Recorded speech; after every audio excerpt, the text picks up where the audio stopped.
Hello, and welcome to Derbs Talk About Games. I'm your co-host, Mango.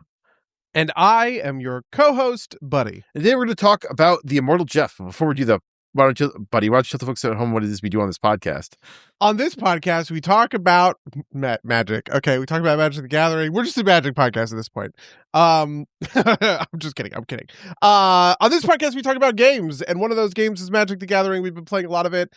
We played a little bit of Commander at your house yesterday. We played Commander a couple of weeks ago, 2 or 3 weeks ago, and at that game, we sort of hypothesized a game mode that we titled the Immortal Jeff.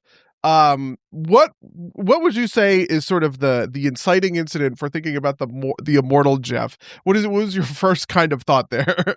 So just to be clear, Jeff is in Malcolm Chaotician. It's my signature commander is maybe the way to put it. It's my signature. It's a deck that I like to play, but it's all dumb stuff. It's not like, it doesn't really have a win con.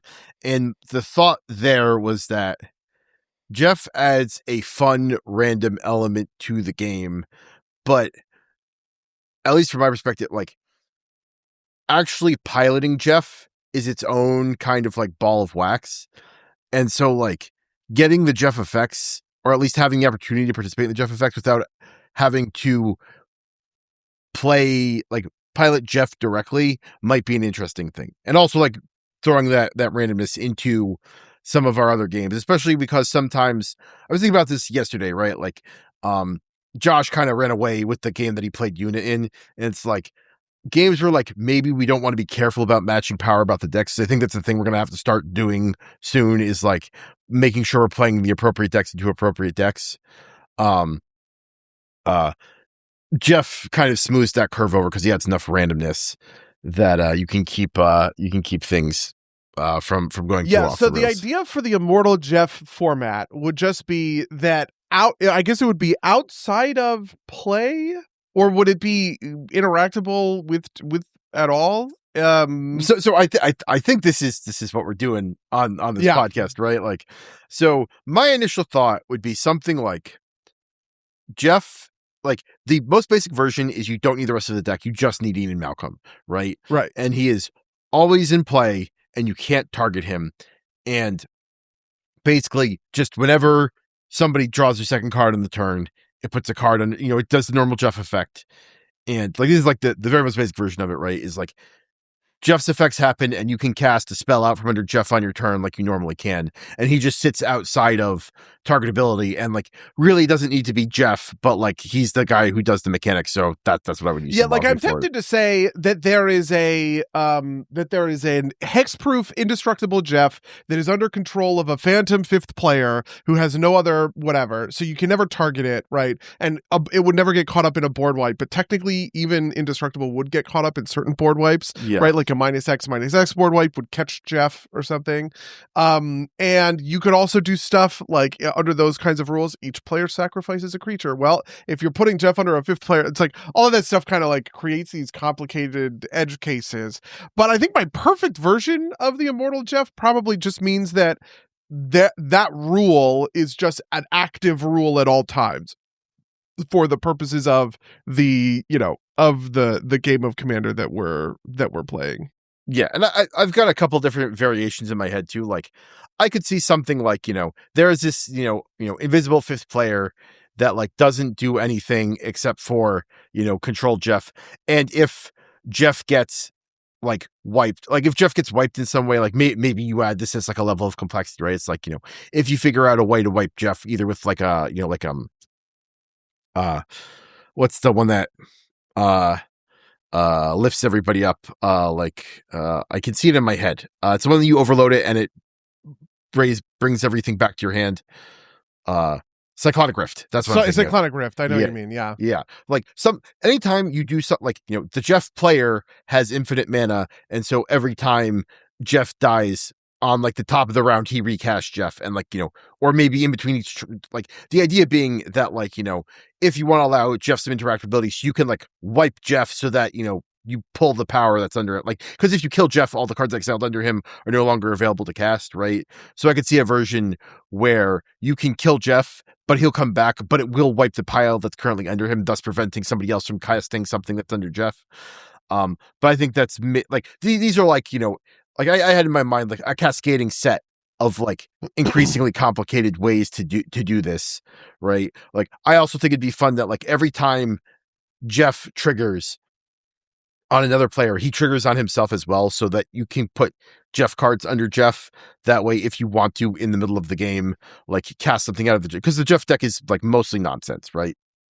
So like if you want like to cast Possibility Storm out from under Jeff, you put the opportunity there by having Ian Malcolm, like whenever somebody else triggers Ian Malcolm triggers under himself and puts a card under himself that somebody else is able to cast, that kind of thing.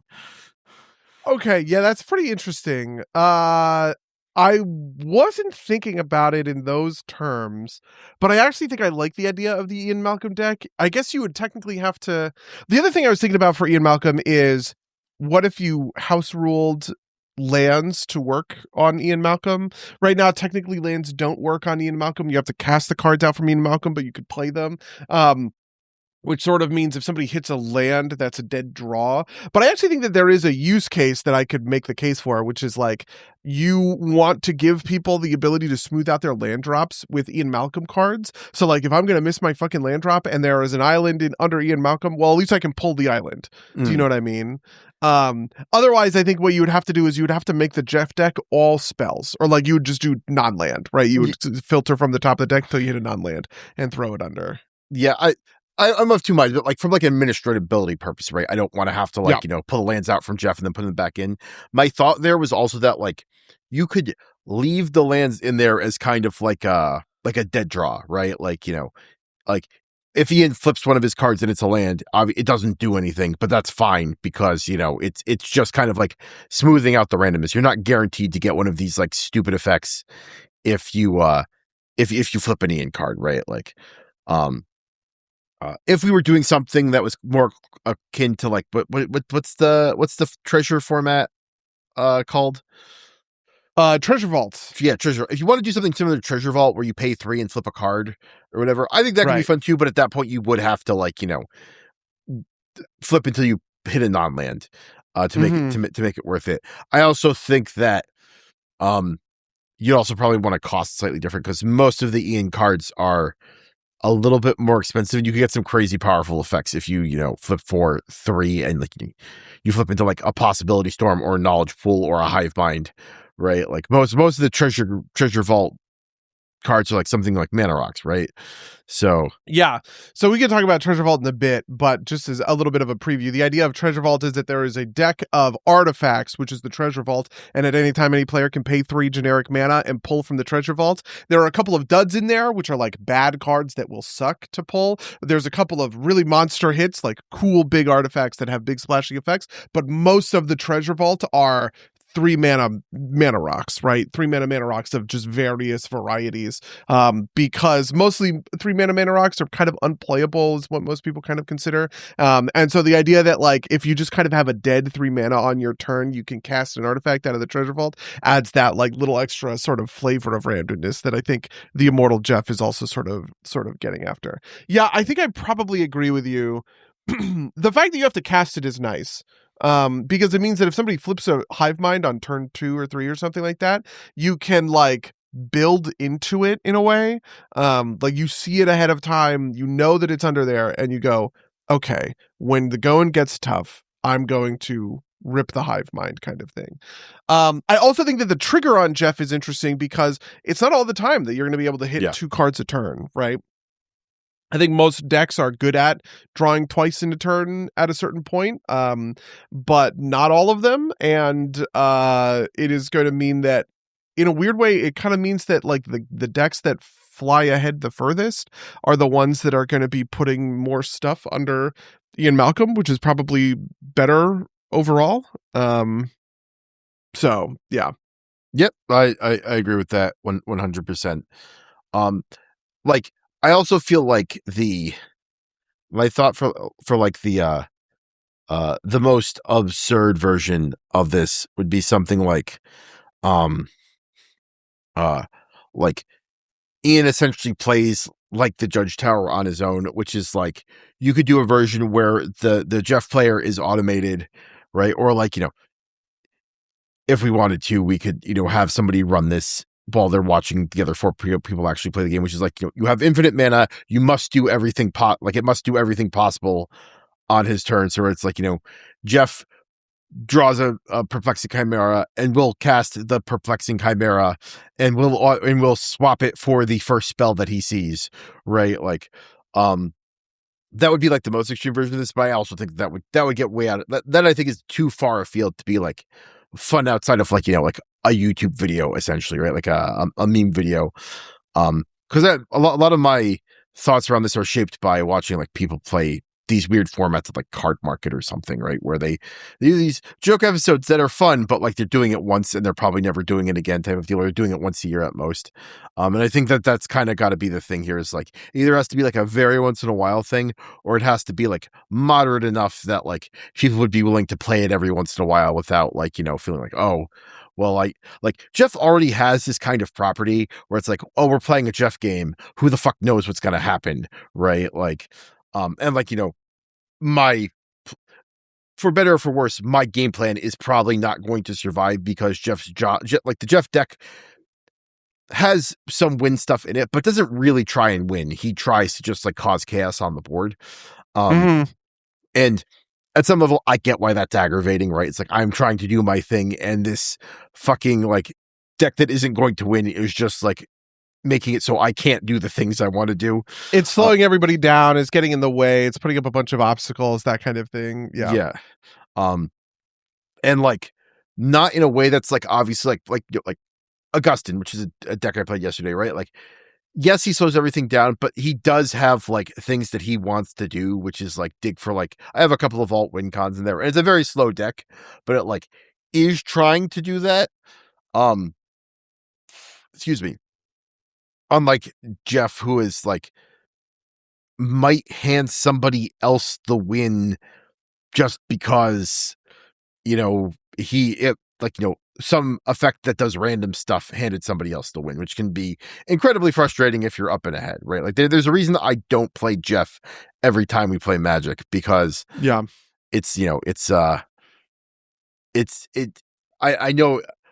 know that like sometimes it's just kind of like I got a really banger hand on my favorite deck, and now this little shit just like made it so every time I try and cast something, right, like like that one game we played with Possibility Storm where Josh was playing, I think it was his Pirates Artifact deck, right? And it's just like I can't fucking do anything because I keep having to roll through my cards, right? Like, and like yeah, in a certain sense, I want to tell people to like shut the fuck up and like have fun. You know what I mean? It's kind of the same impulse I have when people complain about mills, right? Like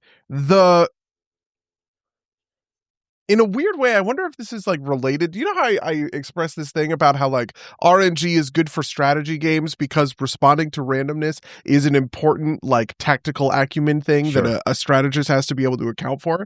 I wonder if it's something sort of akin to that, right? Where like you play a turn and you go, ooh, great. My next turn, I drew some really good stuff. Now I'm finally going to be able to, like play really powerful things or whatever, right? And I do recognize how frustrating that can be sort of on the other side of things. But like when you milled out half my deck, I didn't even glance at the graveyard. I was just like, those cards are dead to me, but I'm going to still get draws. How many? Who knows? We'll see. We're just going to keep drawing until we lose, right? Like, I don't know. Maybe that's just like a mindset thing. Yeah, I love the idea of playing with extra rules. I have actually come more and more in love with this over time, specifically rules like the Immortal Jeff. In fact, I think the way that I probably want to do this is create a number of alternate rule sets and roll a die to decide which one is being used for. Because part of it is that you want to play the alternate rules without an understanding of what one you're walking into, right? If you know you're going to play into a Jeff deck, or you're going to play into Immortal Jeff, hypothetically, it would make you think twice about the deck that you're playing, right? Like, oh, maybe I don't want to play this deck, which has a lot of draw, or, I know that the Jeff effect pulling stuff is going to put really good, powerful creatures under Jeff that people are going to be able to play against me, or just like any of those kinds of things. Or you would be somebody who goes, my deck is a very sort of parasitic, which I don't mean negatively, just that all of the mechanics feed into themselves, right? My deck is a very parasitic deck, right? So for instance, I'm making a Venture into the Dungeon deck, right? Which is a weird, nobody understands this mechanic. That deck would be good to play into Jeff, because when you pull Venture into the Dungeon cards into the Venture into the Dungeon, into Jeff, everybody, it's like, okay, well, what? I'm going to venture into the dungeon fucking once? Well, no, you need a whole package in order to make that deck kind of work, Right. sort of thing.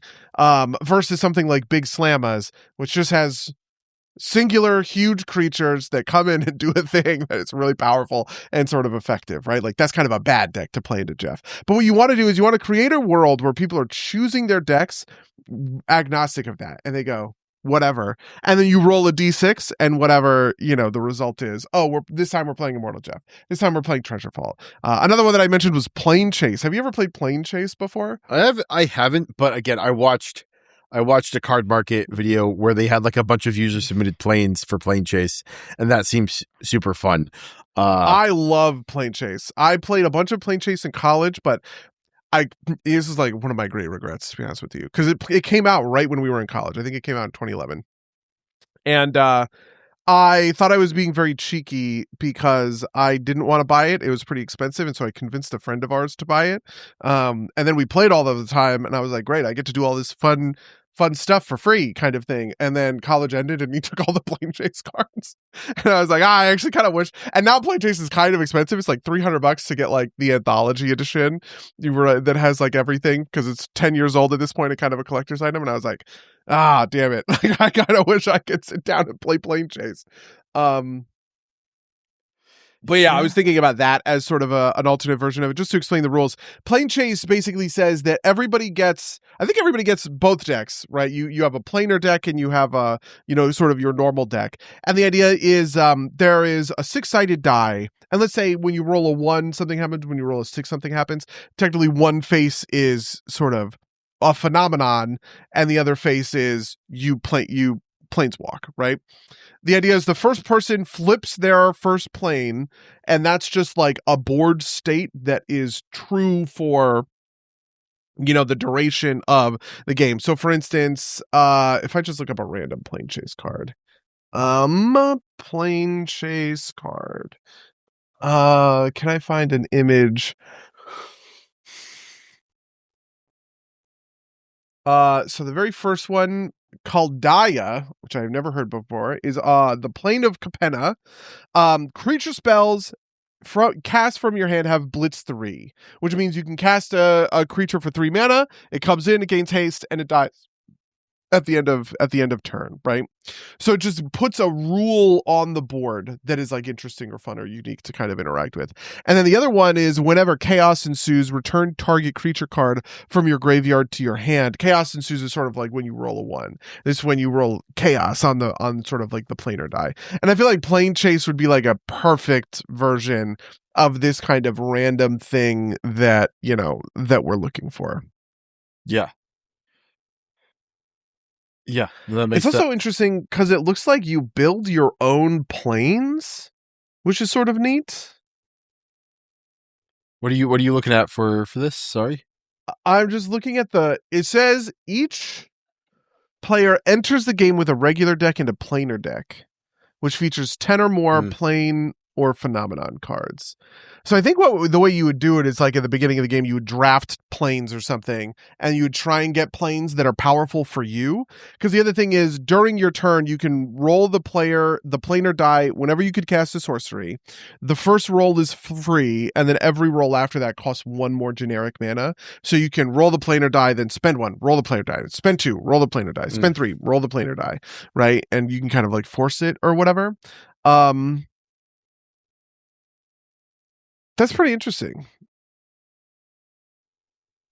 Yeah. Are you looking up planes right now? Sorry, I'm looking up. I found an Etsy store that sells proxies for like $35 too. It seems like I'm just trying to figure out like if it's exactly right.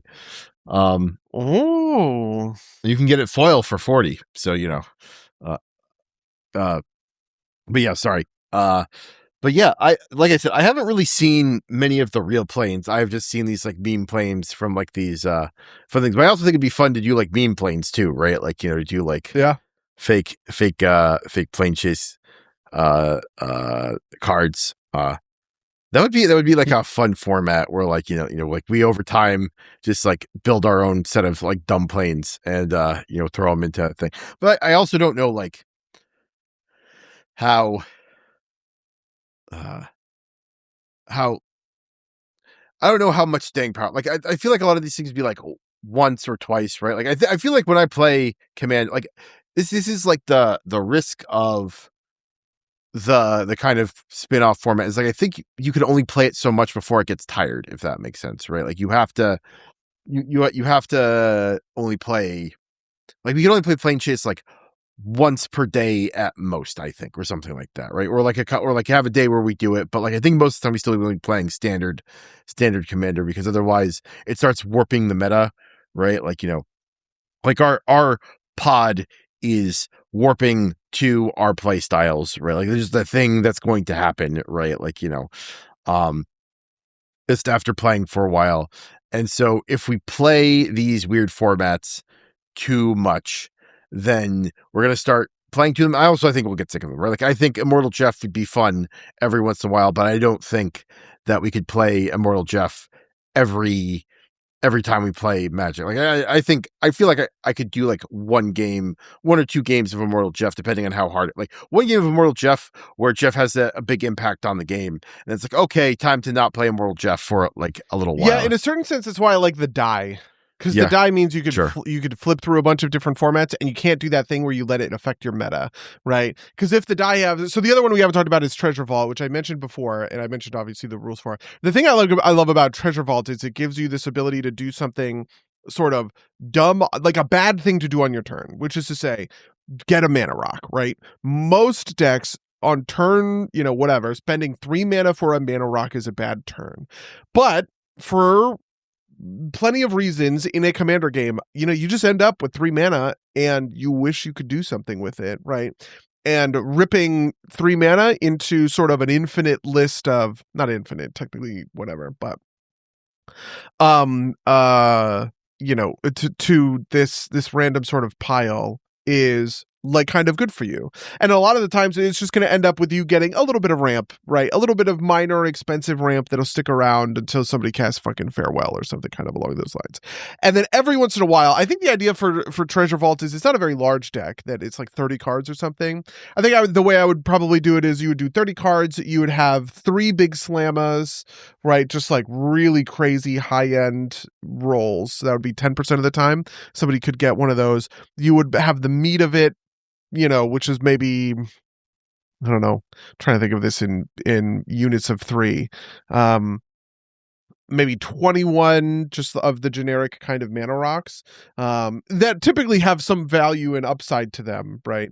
And then you would have maybe 6 kind of off like dud cards. Dud cards that are interesting are things like what's the one that you can't cast creature spells? Steel Golem. It's like an artifact creature, stuff like that, right? Yeah, Where Rust Golem, or like or like Scion Arbiter. Like basically the weird stacks pieces I have in Stiltskin, right? Like that kind of thing. You do Cloudstone Curio. Do you know Cloudstone Curio? No. 9 mana. It's a wild card. It is a 9 mana card. I think I have one. Oh no, wait. I'm sorry. That's not what I'm talking about. What's the thing that I'm talking about? There's one. It literally is like a 9 mana artifact that says counter the first spell each player casts each turn or something. And it's like that kind of stuff would just be, that would be brutal. You probably wouldn't want to put that in there, honestly. Thinking about it. Whatever. Yeah, I say that because that's like a universal effect, right? Like you want to be Mhm. like gambling for good things, right? Or like you want to be gambling for like things that affect you as a player. You don't want something that like hits the board and like makes everybody miserable, right? At that point, you're just playing kind of like a immortal stacks, right? Which is like like Winter Warp, ho ho ho, right? Like Yeah, I there was wouldn't. a version of this I was considering that was so I obviously made my Swords tribal deck. And I was thinking a version of Treasure Vault that is Swords tribal, which is, all of the Sword of X and Mm, Y's. But like most people aren't going to have decks that are built around them or even built around equipment in the first place. And so that makes for sort of an interesting kind of thing of like, oh, I'm playing Ian Malcolm, but whatever. I'll spend 3 mana. I pick up a sword. Oh, it's a sword of light and shadow, and that'll give me prop white. And now all of a sudden, Ian can't be swords to plowshare. That's pretty good, right? Like those kinds of effects. I could also see a version of Treasure Vault, which could be sort of like fun and interesting. Um, uh, there are a couple of other these sorts of formats that have come out over the years. There's one that came out in Thunder Junction. You know about the bounty cards? Have you heard about these? I think I might have some of them, some sitting around somewhere. But yeah, it's like I actually don't remember the exact mechanics. But remember like holding the cards because they have a couple of the Thunder Junction pre-con type things. Yeah, there is I also had a Thunder Junction precon, which is why I was thinking about it. And I have a couple of the cards, but like I think there are 12 in total. I think I have like 3 or something. But the idea is you take 6 of these cards, you put them in a pile, right? At the start of the third turn in the game, the first player flips the top bounty, and it's like a guy with a condition or something like that, and the condition is going to be one of a number of things that you can kind of like match. So for instance, the example is at the beginning of your end skept, if you cast a spell from anywhere other than your hand this turn, you collect your reward, right? And the idea is over time, each person who doesn't collect the bounty, it gets even better, right? So if you do it immediately, you get a treasure token. If you do it next, you get 2 treasure tokens. If you do it on the third turn, you get 2 treasure tokens and you draw a card. And then if you max out the bounty, which is after a full turn rotation, you create 2 treasure tokens and draw a card. And I was thinking about bounties would be another good example of just like a thing you can add to kind of like spice up kind of the nature of a game. You know what? I realized as you were saying that it's not bounties that I have cards from. I have I think Arch Nemesis cards, which is another Arch enemy cards. Yeah, yeah, sure. yeah.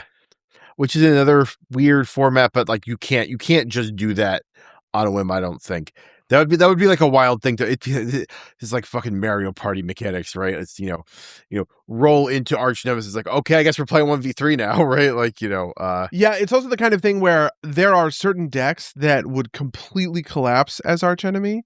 Typically when you play Arch Enemy, you are building for the archenemy deck. Right. The archenemy deck basically says at the beginning of the archenemy's turn, the archenemy is 3v1, so you have 3 normal players who are pretty unaffected by things, right? Then you have an archenemy. And the archenemy has a special deck, and on the beginning of the archenemy's upkeep, they cast a spell from the archenemy deck for free. And the spell is almost always just like a big, powerful kind of boss effect. So, for instance, there's one that's just like destroy all creatures your opponents control, right? So you can just offensively board wipe people. You can draw a bunch of cards and gain a bunch of life, like all of that kind of stuff to try and balance out the 3v1-ness of it. I have played Archenemy. I again played Archenemy in college. But the thing about playing Archenemy was you kind of needed to build a deck for it. Like to be the Archenemy, you have to play a deck that is walking into sort of a 3v1 kind of format. It's the sort of thing where it's like, you can imagine certain decks as archenemy would just run away with the game. Like Josh's Indoraptor deck, I actually think would be brutal as the archenemy, just because of the way that deck works, versus something like Bumbleflower maybe would be a good example. Yeah, would have a harder time. Yeah, because like Bumbleflower is trying to like make deals out of things, or like any kind of like a goad deck or something like that, which just would never even be able to sort of make it work. Yeah, no, that makes sense because like I've remarked that like Stiltskin doesn't work in Star because you can't really make, you can't really negotiate over anything, right? Like you just have to hand stuff to your opponents. Like anything that wants to do any politicking doesn't work in any of the formats where you have like in Star or any of these formats where you have defined enemies like Emperor Yep. or but I do think these kind of alternate rule sets work better than the things we've tried with like Emperor. Not because I disliked Emperor, just because like I just don't think like the rules interactions there are like Emperor in particular were so weird and wonky. It's like the first game we played where I just like stole people's commanders with the Sauron, you know, like the Sauron deck and gave them to you guys. It's like, well, I guess the enemy team doesn't get their commanders ever, Yep. right? Like, you know, it's like the rules collisions there are too easy to screw up, I think. Yeah, my belief is that 2v2v2 is correct to do with 6 people. You have to, the thing that Emperor proved to me is you have to find a way to get more people taking turns simultaneously when you're up to 6 people, because otherwise the game is not moving fast enough, right? And so I think two-headed giant is probably correct there. I was also thinking about that, you know, like I think that could be any sort of rules. You do two-headed giant, which I guess wouldn't work with 5 people. But you know, having that be kind of one of the rules on the list, I think would be pretty sweet. I think what you want, and this is interesting because we're talking more about the meta game than we are about the specific Jeff rules, but I guess that's fine because, like, you know, Jeff, there's only so much you can do with the Jeff rules. But I think you'd want to roll like a D8, 10, 12 maybe, and like have like 3 slots be nothing happens, right? Like, you know, it's just a normal interesting. Okay. Right, like that, like you start the day off, you play a normal game of Commander, and then you roll the die, and then, like, you know, 30% of the time it's just normal Commander type of deal, right? But I was thinking one of the other ones we could throw in there is like 15-minute timers, right? Like we could do the chess clock, but like only for this mode, right? That way it's not like that way, you know, it doesn't feel like we're fucking targeting Josh for taking too long with his turns or whatever, right? Like you know, it's just like, no, this is not like we think people are playing. This is just like a thing we want to do for fun. Like, you have to act fast because otherwise you're going to run out of time. And it's only an occasional thing. I think that'd be fun too, right? And like 50 minutes, I think is right there because most of your decks aren't fast enough to like win that quickly. So you kind of have to like be fast and like make inoptimal plays as quickly as possible. I think that could be interesting. Yeah, is the idea that you lose when you hit 0, like you hit 0 on your chess clock, you lose, you're out? I think for the purposes of this mode, then yes. Yeah. Like this is like, you know, this game will last no more than an hour. Go, right? Like, and with the understanding that because we're playing a fun mode, it's not as big a deal, right? Like, which I think would be super. I think that, are you writing these down somewhere? Is this that way? I'm writing some of these out. I'm trying to think of just like if I were to put all of this onto a list right now, what would it sort of look like? So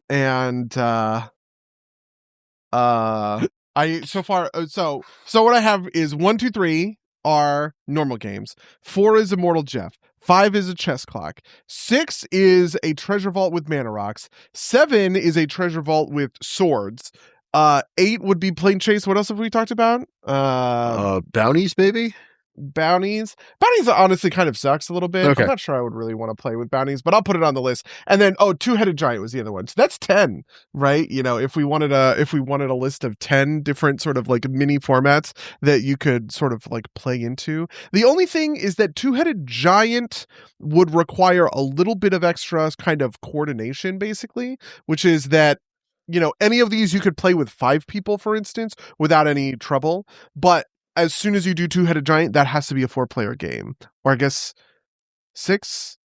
Or I guess you could do 5 and somebody could choose 2, like one person could pilot 2 decks at the same time or something. I don't know.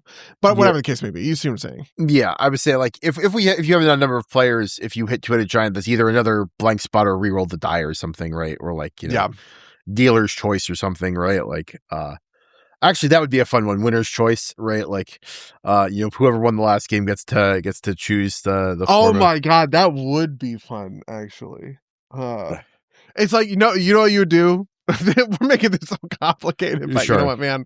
It's my fucking podcast. I can do what I want. Okay, I think what I would say is the winner of the game gets to choose what the blank faces refer to. Ooh. So for instance, if 1, 2, and 3 are normal games, okay, and I win a game of Commander, I can go, you know what I really want to play next game? Plane Chase. And 1, 2, and 3 then become Plane Chase. So there is now, instead of a 10% chance to roll Plane Chase, there's a 40% chance to roll Plane Chase. But you would still, you could still sort of like fuck it up, which I know complicates things to a degree that nobody but us will appreciate. But I think that's awesome. I think that's an amazing, like, it would make me want to, not that I don't fight for wins now, but it would make me really want to fight for a win so that I can play my like pet format. Yeah, I wonder if just thinking, are there other weird formats that we could throw into this? Like, do we have thoughts for like other dumb things to do? I was thinking about I was thinking about this podcast, I was thinking about what other commanders specifically I could consider to be on sort of Jeff's level. One of them, you'll be surprised to learn, was Chaotician. What if all creatures had the rule tap surveil 1? Which I was thinking about in the car ride home yesterday because you copied my guy to get that rule. And it's just kind of like, I wonder if that was just like an option that everybody had on offer at all times. They could tap a creature, surveil sort of 1, outside of like the fact that Chaotician builds a whole deck around that kind of idea. What would that do? What would that do to things? I'm sorry, go for it. I would say, like, I think it's an interesting thought. Is the thing I would worry about is with any of these formats is like, is there a deck that would by chance just be too powerful with these rules, right? Like, I think if we ran a lot of artifact affinity decks, then Treasure Vault might be dangerous, right? Like, I am a little wary of Swords Tribal Treasure Vault because we run a number of equipment decks, right? And right. Like, what if somebody is playing the equipment deck and they get Swords Tribal? They go, "Oh, I get to just cast these swords off the rip," kind of thing. Yeah, I do get that. We have a lot of graveyard recursion decks in the pod, right? Like, Immortal Jeff is like, just like delicious for for any of the graveyard recursion decks, right? Which, honestly, pushing through to the other side, that actually might be fine with our pod, because I think at this point everybody has at least one, and like, I think, like, I don't like Shark Shredder is going to be mine, right? Like, I think everybody has at least one graveyard recursion deck, so it might be okay, because like, it's like, okay, well, maybe everybody can take advantage of the surveil thing, but that would be the thing I'd be worried about, though, is like, would in a certain sense, I kind of think that's part of the fun in a way, which is to say that like you can like play towards it, but you can't guarantee it because it's the roll of a die.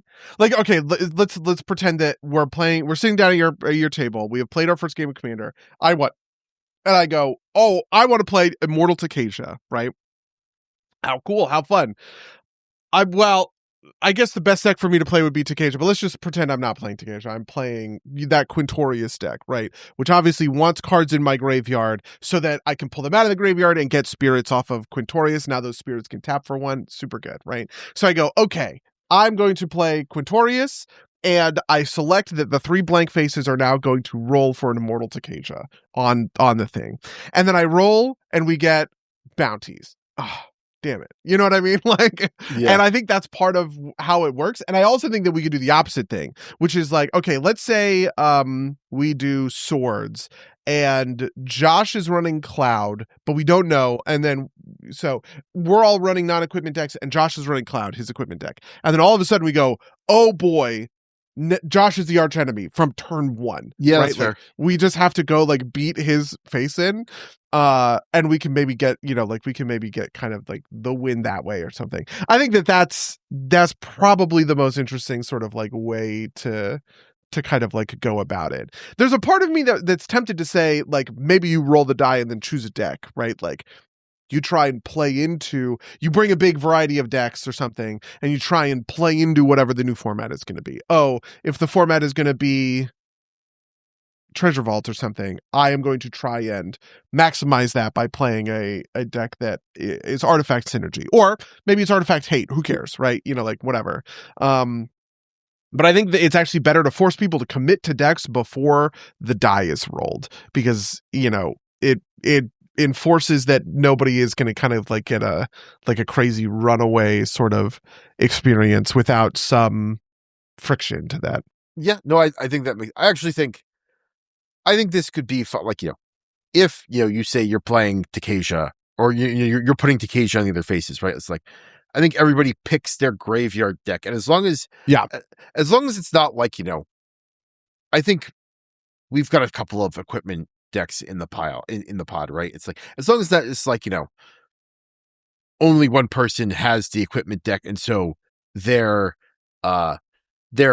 at an advantage. I think it's fine. I actually think an interesting thing to put on the die, on like, if we're rolling a D12 on the 12, is re-roll the die, and then everybody can repick their decks after they you could do the post pick every once in a while if you make that like, one of the faces.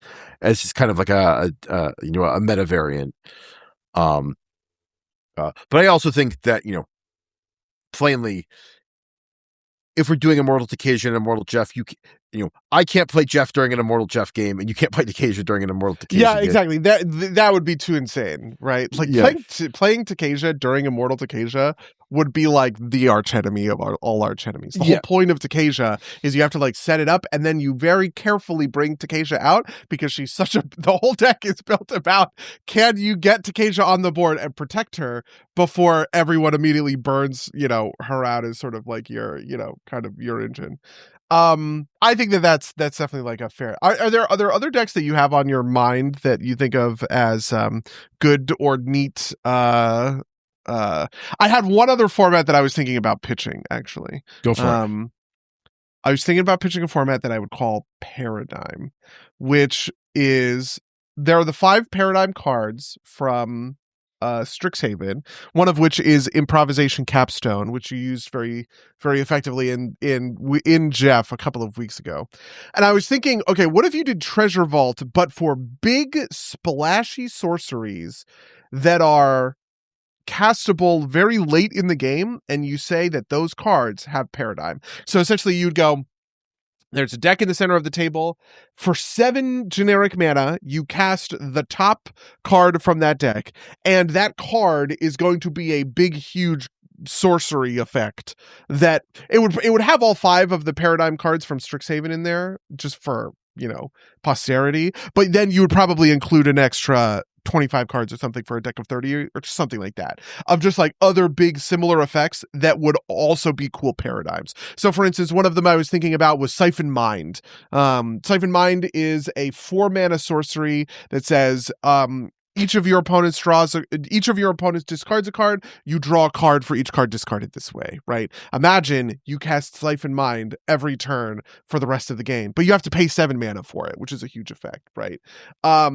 You could have other effects like, I'm forgetting what the card is. It's like Risen Dead, or Rise from the Dead or something. It's just the most generic. Take a Zombify is basically what I'm thinking, right? 4 mana, return a creature card from your graveyard to the battlefield. Boom, it's in play, right? You could do ramp spells. You could do Explosive Vegetation, right? 7 mana, every turn, you're getting 2 basics out of the library, right? It's like, it would sort of be like Treasure Vault, but for big splashy sorcery effects that are not quite, none of them would be like game ending, right? But it would just be neat to have a thing where at the beginning of your first main phase, you auto cast a spell. And in my mind, I was thinking 4 mana spells is perfect for this, right? Like, you could find a good, strong 4 mana sorcery. Zombify is 4 mana, Siphon Mind is 4 mana. It's part of why I was thinking about them as the first sort of set of them. And they do generically powerful things that maybe you wouldn't be able to keep, take advantage of, but maybe you would, right? Another one could be like Overrun, right? Where you give all of your creatures +3/+3 and trample. And all of a sudden, oh, well, I'm overrunning every single turn, so I just need to build a big board. And everybody else has to reduce my board as much as possible. Like that, all of that kind of stuff. What would you think about Paradigm as a format? I would have to think about, like, the thing that like pings me the most is being like a less particular, like less attractive to me, is that if it's a 7-mana cast, then it means it's only like taking effect relatively late into the game, right? Like, and I also think the problem is like the thing with Treasure Vault is that because they're mostly mana rocks, it's not an automatic do, right? Like this Yeah. is like the problem with Momir Vig, right? Not the problem, but like why Momir Vig turned into the format that it did, right? Is because like you don't actually play the cards. You don't build a deck and like maybe Momir Vig. You build a deck of all lands and you play Momir Vig, which is like what happened with the original version of the game that on Magic Online, right? I feel like the trap with, or the issue with Paradigm is that as soon as you hit 7 mana, you are just casting off the top of that deck every time because all those effects are going to be like too good. You'd have to either make some like real duds in there to make it a real risk, but I feel like the danger there is that it's a little too overwhelmingly good to be long-term interesting. But I yeah, see, the part of me that is thinking about that is I think in general, it is better to spend 7 mana towards your deck's personal interests than it is to spend 7 mana to cast a 4 mana sorcery that repeats every turn. Like if you think about it for let's say for like Zombify, spending 7 mana for a 4 mana effect that isn't even something your deck is built to be good for, and it's random, you don't know what you're sort of getting, that sure, if I'm just sitting on 7 mana and I run out of cards, it gives me a thing to do that can maybe kind of like bring the game back. But at the end of the day, I am probably trying to win by pushing my game plan, whatever my game plan has been for so far, right? So even for, let's say, Improvisation Capstone, which is probably the most powerful one, probably the most powerful one of these that you could kind of roll. That takes like several turns to pay off. And I think that you just are in danger of getting run the fuck over if you are playing off the Paradigm deck every turn. Do you know what I mean? Yeah. I think at the very least, you do it as soon as when you hit 7. Like I think that you always want, like, just because that repeating effect, unless you are like imminently in danger of dying immediately, it is value after a second, go around, right? Definitely, right. And I think at that point, it is too good to avoid. Like, I guess it would depend on what's in that deck, because yes, Zombify isn't going to, every deck isn't going to be universally tuned to Zombify, but like getting a card in your, like a creature out of your graveyard is going to be good for free. It's going to be good for like 90% of decks. 90 maybe a little high, but like, anything that runs creatures and like has some of them die is going to have a use for a Zombify, even if it's not like, even if graveyard recursion isn't like the theme of your deck. Type of deal, right? Like I think basically, like, I'm just thinking about my decks, right? Like, Preston would like that. Rango would like that. Doran would like that, right? Like not because, the graveyard recursion is particularly necessary to the deck, but it's like I can get something out of my grave, like, maybe I'm focusing too much on Zombify because that's just kind of a generically good effect, but like, it would depend on what the other cards in the deck would be. But in a certain sense, the thing I was thinking about with Paradigm, the best case scenario for it are in long control games. Like, so for instance, yesterday when you played Augustin, Paradigm would be excellent for the Augustin player, right? You are now in a position where, okay, you have all of this removal, but you don't really have a win condition. Okay, well, now I can just start casting off the Paradigm deck, and I'm going to find Lava Axe or something. And so as long as I have the board, like I can control the game well enough, right, I can just start sending Lava Axes every turn at whoever I fucking want, right? Or another one I was thinking about, which I thought was funny, was Maddening Cacophony, right? The one that mills, or Traumatize is actually the version I was thinking of, which is, it just mills half your deck. Imagine you could just, like, every turn go half your deck, boom, like milled into the yard. Or another one that I thought was great, Windfall. Oh my god, how funny would it be to paradigm into Windfall? And at the beginning of your turn, every turn, you force everybody to draw a bunch of cards. Anyway, that was the other one of the other formats I was thinking about is Paradigm. The other thing I don't like about Paradigm is you couldn't put too much interaction in there. It would be very bad in Paradigm if you had board wipes. You never want to put any board wipes in Paradigm because you want your Paradigm cards to like advance the board states and close out games rather than Paradigm on farewell. Just like yeah. Well, there was a version of this that where I was thinking about some. So there's actually a version of Paradigm where I was thinking about you could also put in a couple of tutors. So you could put in like Demonic Tutor, you could put in Gamble. You could put in kind of some of the expensive tutors, but with proxies. And I actually think that would be sweet because Demonic Tutor, 7 mana for Demonic Tutor is like insanely bad. Diabolic Tutor, which is the 4 mana version of Demonic Tutor, nobody runs that card. That card is dog shit, right? Paying 7 mana and flipping Demonic Tutor really sucks. But in a certain game state, getting the best card in your deck every turn would be awesome. And so I was just thinking about some of that kind of stuff. But the things, yeah, like I said, you wouldn't want to put board wipes in there because they slow the game down. They don't accelerate the game. I definitely love the idea of putting burn in there. Like Lava Axe is my sort of example, but I think you could do it with a number of different kind of burn spells, right? And then the other thing I was thinking about was, I don't know. I just had it on the top of my mind, but I can't remember. Whatever.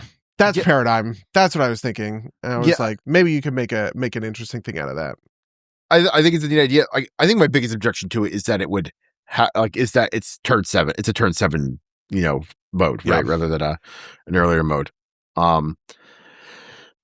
I thought of a couple of easy formats while we were sitting here. Immortal Miracle Man, or Molecule Man. Everybody has first card. Yeah, you cast for free. And then like the Jeffish version of this, which would be Wild Evocation, which is a card I have in Jeff. But Wild Evocation says at the beginning of each player's upkeep, that player reveals a card at random from his or her hand. If it's a land card, that player puts onto the battlefield. Otherwise, the player casts it without paying its mana cost to Fable, which is just like. And like the thing is, you have to you don't have the option to not do it. So I think that would be those are two kind of like fun, especially for like speeding up games, right? I think it's some of the things that we run into is like occasionally we'll hit like towards the end of the day, it's like, oh, we're tired, our brains aren't running at 100%, and like the games are slower anyway, and then like you get into these kind of morasses, right, where we're trying to figure out what's happening. Whereas like something like a Wild Evocation or a Molecule Man would just be like, this game is going to go fast because you get to cast something for free every turn, regardless, right? Like, like if you draw into one of your big slammas, or one of your big conditions, then and obviously like on the scale of like fair to unfair, I think these are all kind of like the more unfair end because they are so luck based. And but like if I played Wild Evocation and then Molecule Man and then Jeff like 3 in a row, I think I'd be like, okay, it's time for me to play some regular fucking Magic now, right? Yeah. Whereas like I don't think you've got that danger with the Treasure Vault and with either the versions of the Treasure Vault. Yeah, something I was thinking about, but that I think would be awesome. Do you remember what's the wand that you used where you just target somebody's deck and you cast an instant or sorcery out of it for 4 mana? It's there's Wand of Chaos and Rod of Wonder. One of them is roll a die and you get to do 3 of them. One of them is 1. Okay, yeah, I guess I was thinking Chaos Wand. A Chaos Wand format I think would be sweet, where if you just have 4 mana, you can hit somebody and be like, you're casting an instant or sorcery out of your deck. Let's see what happens, kind of thing. It's not that there would be a Chaos Wand. It's just that it would, everybody has like an emblem that says pay 4. Yes, exactly. Pay for once a turn, target opponent exiles cards from the top of the deck until they hit an instant or sorcery, then you cast it for free, kind of thing. The other one I was thinking, and this was one that was mentioned on the Magic Mirror podcast, is the Hithlane Rope one, which is the person in last place, I think, starts with a Hithlane Rope, which is a kind of group huggy ramp piece. The idea is that the Hithlane Rope, you tap it for it's like 2 and tap it, and you get a basic from your library, and then it passes to the person to your right. So you can just ramp on turn 2 for sort of free, but you have to pass it away. And I think that that would be that is like a low power but good fun format. It means people take really risky hands because you can start with a 2-land hand and you're guaranteed to have at least one piece of solid ramp where you can go find whatever basic you need, sort of thing. So I think I don't like that as a format because it's too gameable. If I'm playing AC into Hithlane Rope, I just don't ever activate Hithlane Rope when it comes to me, right? Oh, interesting. Okay. Right, because there's value to me in denying everybody else the ramp because I know I've got a strong ramp deck, that kind of thing, right? I think for a format, I would want one that's not easy for a player to turn off by just refusing to participate, essentially. But I like. How do you feel about formats that say the Monarch and Take the Initiative are the two that do this? They just start in play. Take the Initiative is a unique dungeon that when somebody hits you, they gain control of that dungeon and start working their way through it. The Monarch is the version of that, but just at the end of the turn, you draw a card. How do you feel about those two? I think they could work, just because it is not entirely within the control of the player that is the Monarch or who has the initiative. As it's a thing you fight over, right? Yeah. So I think Monarch would be fun, but I also think that Monarch would be I don't know. I feel like almost like if we came up with enough of these, I would have a low power die and a high power die, right? And you put Monarch and Initiative and maybe even Hithlane Rope just because it's there, but standard Treasure Vault, right? I think those could go on the low power die, and then Molecule Man, Wildification, Immortal Jeff goes on the high power die or something like that. Yeah, because some of these, at the end of the day, one person drawing an extra card per turn is interesting, but not that interesting, right? It creates a little bit of a moment, and it directs a little bit of the kind of competitive play because now all of a sudden you have people sort of fighting for control over it so that you can draw that extra card. Somebody gets on board early, they're sending a Llanowar Elves in for 1 because they know they have a free attack and they can pick up a Monarch, an easy sort of Monarch trigger, but I don't think that really materially changes the game all that much. Whereas, like we said, Paradigm or something like that, boy, when you get to turn 7 and now all of a sudden you can just start casting random 4 drops for free, that does make a big splash. Yeah, absolutely. I actually wonder if the best way to do Paradigm would be to do it with a bunch of junky cards that we've never even looked at or thought about before. If I were to just look in my own personal collection and find 30 random 4-mana sorceries, what would I get? What would I come away with? Yeah.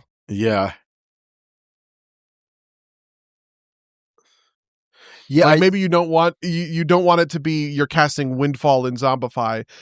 Maybe not. I mean, I don't know. Maybe Zombify is fair. I think Zombify would be okay, right? I think that's it would have to be 30 common sorceries, right? Bulk common sorceries, right? You wouldn't want Windfall. I think you wouldn't want the actual Paradigm cycle, right? I know that kind of feels bad, but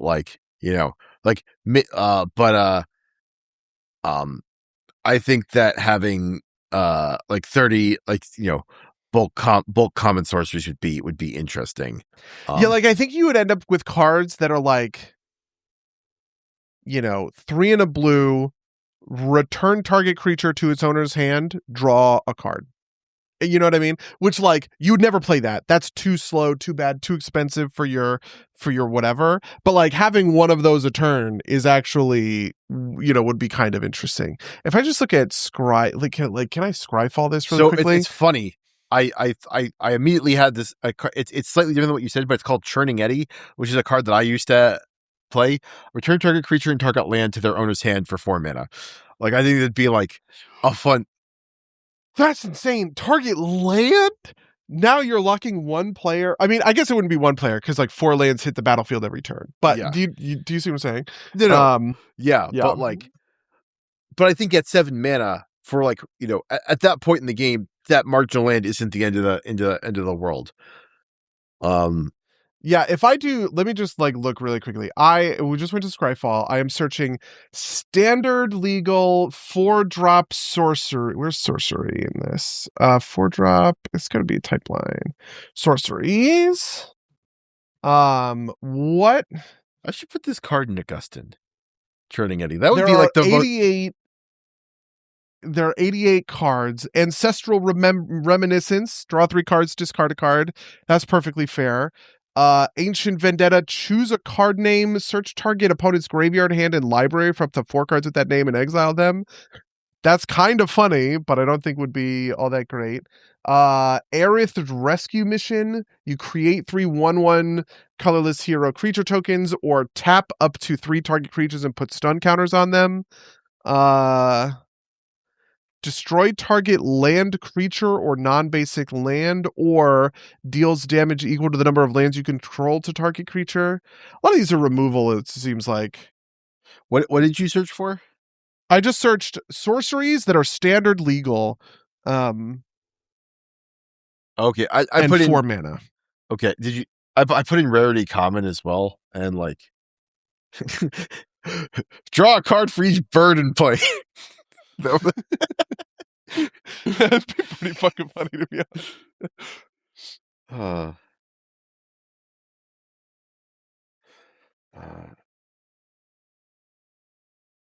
Ill-timed explosion is draw 2 cards, then you may discard 2 cards. When you do, it deals X damage to each creature, where X is the greatest mana value among cards discarded this way. That's just a sweet card. I've never seen this before. I should do this like more often. Yeah. Called to the Feast. Create 3 1/1 white vampire creature tokens with lifelink. That would be like a generically like fun card to have on Paradigm, right? It wouldn't be great, but it'd be like, okay. Yeah. Yeah, Midnight Mayhem says create 3 1/1 red gremlin creature tokens. Gremlins you control gain menace, lifelink, and haste until end of turn. So you make 3 lifelink, menace, hasty, gremlins just every single turn. Drain the well. Destroy target land. You gain 2 life. Honestly, some of these would be kind of insane. Planar engineering, sacrifice 2 lands and search your library for 4 basics, right? Like, that's pretty good. You are deeply like searching stuff out of the library. There's a bunch of these like 4 mana, get a bunch of lands. Could I modify Momir Vig to just like have the database of all common 4 mana, all the sorceries in there, and you could just like, you would get a lot of board wipes is the problem, I think. Oh yeah. Well, maybe I don't know. I think common. Are there common board wipes at CMC4? Yeah. Are there common board wipes? I guess not. Yeah. If you limited it to common, I think you would maybe get there. Release the dogs is create 4 1/1 white dog creature tokens. Actually, so something like excoriate, exile target tapped creature. I think that's like pretty good for like these kind of things, because like 7 mana, that's not great, but it does make everybody think about what they're leaving tapped at the end of their turn, right? Yep. Like,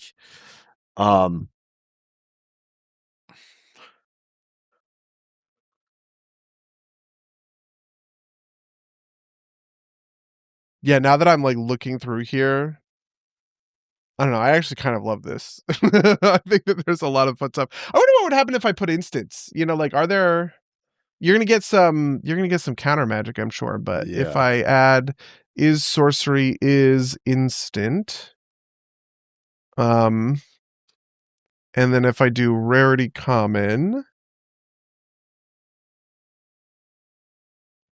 Hush. How crazy is that? Destroy all enchantments every turn.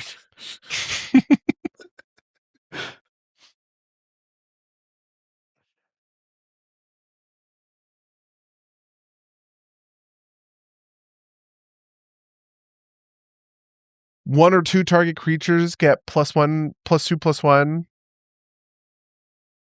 Oh, you know what you would get a lot of with sorceries that have CMC4 and are common? You get a lot of steal creature until the end of turn, it gains haste, right? Like there are a lot of That's cool, honestly. Yeah, I forgot how many of those are like at that cost. Yeah, I mean, I think you maybe could Momir Vig to put this together. Yeah. I wonder how, I was searching for cards that are legal in standard. But like I wonder if because I feel like you wouldn't want to do everything, but like maybe you could do, what if you did modern type line sorcery? Every sorcery in modern. 165 total cards. I feel like some of the dumb old ones would also be fun, right? Like, like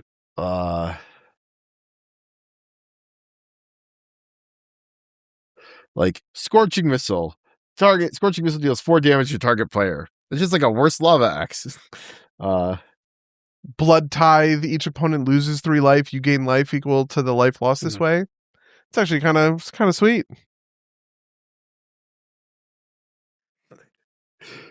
Step right up. Open 2 attractions. That would be a fucking wild card. It's like Honestly, this one is insane. Cosmotronic Wave. Cosmotronic Wave deals 1 damage to each creature your opponents control. Creatures your opponents control can't block this turn. So you just, every turn, there's no more blocking. I just attack with my full team and I get all of that damage in for free. I think that would be the risk, though, is that you could roll into something too. But yeah, this is I think that's the way to play it. Is you would want to do it with like a big deck of shitty sorceries instead of, like I originally had sort of thought, like good ones, basically. Yeah. But yeah, I think we've talked about Paradigm longer than we talked about Immortal Jeff at this point. Okay, the thing I was thinking about was if we were to do you want 12 sides on the die? Do you want 10 sides on the die? We've talked about a bunch of different ones. If we were to end with a set of rules that we like the most, what would they be? I think I'd want a 12-sided die. Mm-hmm. First 3 are blank, and 12 is roll again. Repick. Everyone gets to pick a deck after the roll, seeing the roll. With your kind of winner gets to fill 2, maybe 2 or all 3 of the blank sides with their with their preferred format. With their preferred format. Okay. Yeah, so I have Immortal Jeff, Chess Clock, Treasure Vault with Mana Rocks, Treasure Vault with Swords, Plane Chase, Bounties, Two-Headed Giant, Hithlane Rope, Wondrous Wand, the Monarch, Immortal Takesia, the Initiative. I don't know which one of these. I kind of like Bounties. I think I would want to pull Bounties off, to be honest. Yeah. Did you have Paradigm on that list as well? Because like I'm sorry. Let me Paradigm. We've talked about Paradigm enough. It's on the list. Okay. Yeah, I think this version where it's like shitty Paradigm is maybe what we call it. Right? Yeah. I think shitty Paradigm would actually be a lot of fun. Yeah, I don't think I would want Immortal Takesia. I don't think I would want Bounties. I do think I would want Plane Chase, but obviously we would have to buy the Plane Chase cards. I think Plane Chase would honestly probably end up being my favorite, and the one that, like, if I were to win, I would want to do Plane Chase every time, just because I had a lot of fun playing Plane Chase back in the day, and we were not doing Commander Plane Chase, but I think Commander Plane Chase is really sweet. And it also allows you to do some really sweet Vorthos stuff. You know what I mean?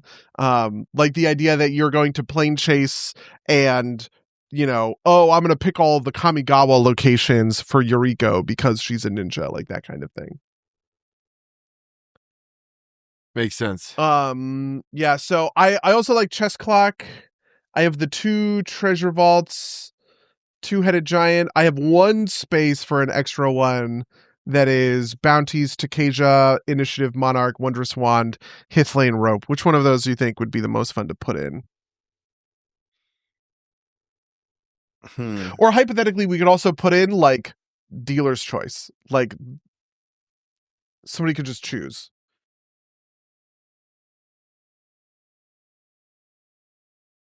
I think I agree with you that Hithlane Rope is bad, and I would not want to do that.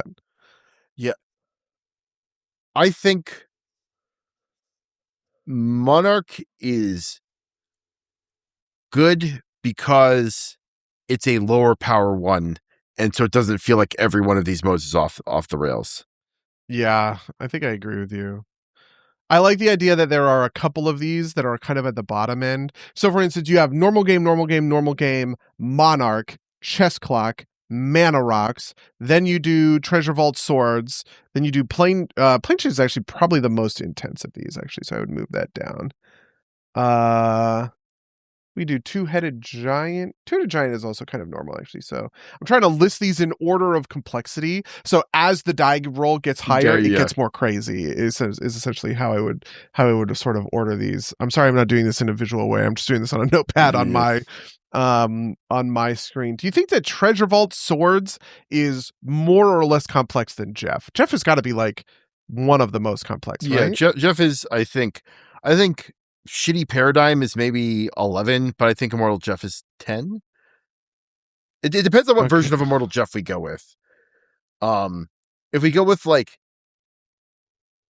Jeff sits on Jeff, if Jeff sits on the table and also flips himself, I think that's 10.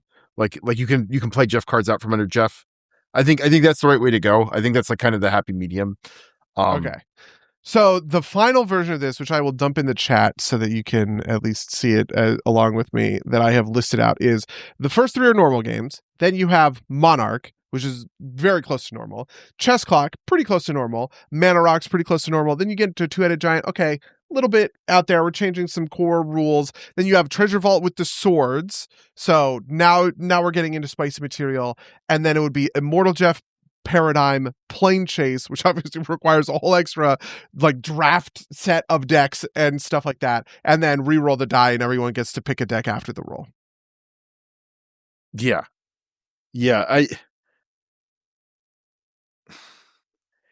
only one I'm thinking is maybe I'd switch out is, so wait, sorry, list them again. Where did you dump them somewhere? Yeah, they are in the chat in the podcast voice channel. Do you know what I mean? Yeah. Right. Open chat. All right. Oh no, buddy, you fucked the display because. Oh no. Can you dump it in like the can you dump it in a PM to me? Yeah. That's fine. I can take care of that. Because the thing I like about this is that this one, I would say half of these are normal and low powered, right?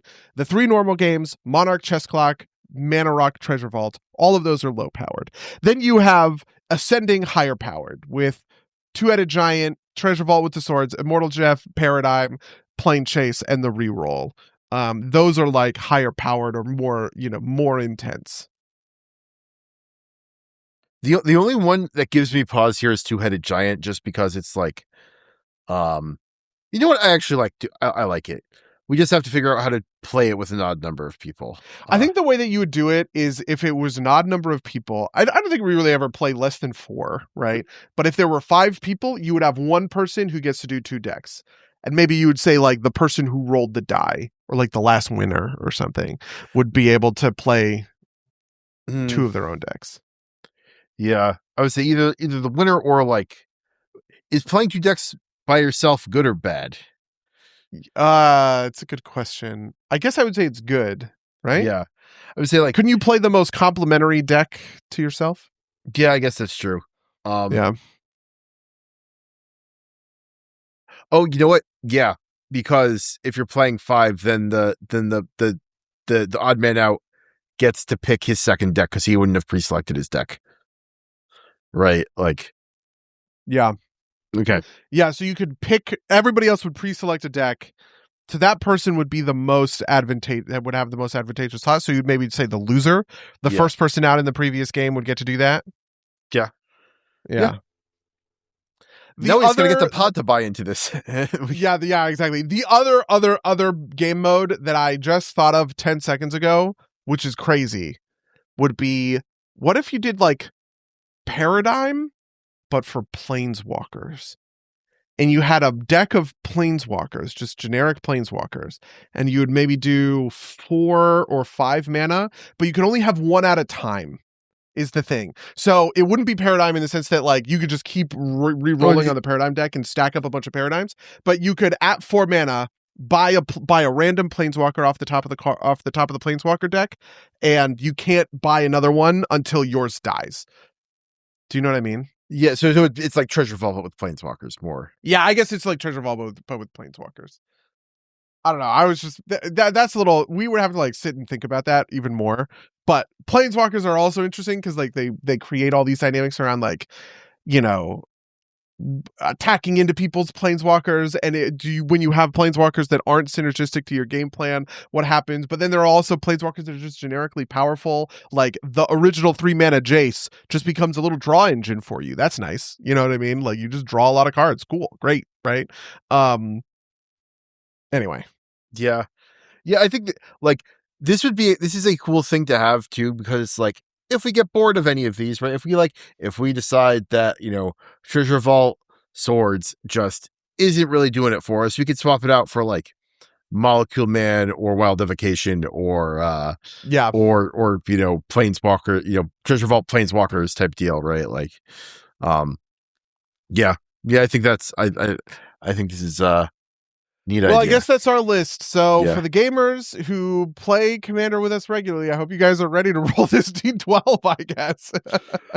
Because it's happening. The next time that we play Magic, the only question is how are we going to get a bunch of Plane Chase cards, I guess. Yeah.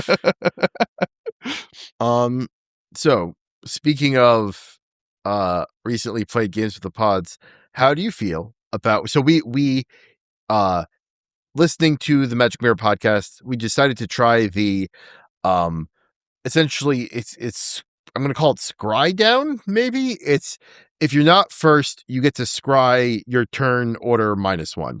So second player gets to scry 1, third player gets to scry 2, fourth player gets to scry 3. How did you feel about that? I don't care, to be honest. I thought it was so minor. I was never last. I never got the big scry 3, which feels like it would be the best place to be in. But I honestly kind of thought that it just sort of didn't matter very much to me personally. Yeah, I thought it was neat, but I also thought that like I enjoyed it, but I also like didn't know if it was that impactful, frankly. Yeah. The thing that I'm thinking about is, so I watched a video recently that I said I was going to send to you last night, and I realized I fucking forgot. Basically, the designer, one of the like the lead designers of Rumbleverse, who's a longtime fighting game community guy, talked about his philosophy towards balance, and you know, he talks a lot about like you can't balance to the spreadsheet. I actually wrote a devlog for this for Montabi recently. That's kind of close to a line with this, where it's like, if you wanted to throw all of your numbers into a spreadsheet, you could, and you could create mathematical balance that way by just like balancing for whatever. So like in Hearthstone terms or something, this would be like win rate, right? You just go, oh, well, I want certain decks to win, certain decks to whatever. You just balance that way if you want it, kind of thing.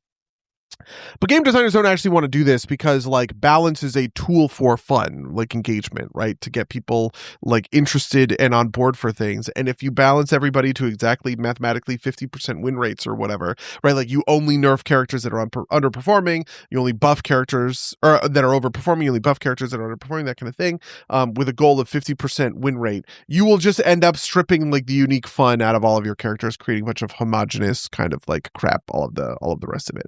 Which is pretty intuitive. I think most people sort of like get that.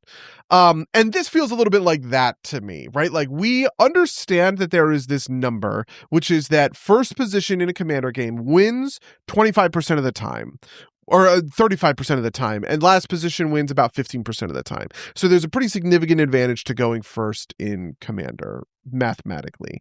But I don't actually know that I feel that in any of our games personally. Even if I actually do think technically it was first position that won a number of times yesterday. We played 5 games yesterday.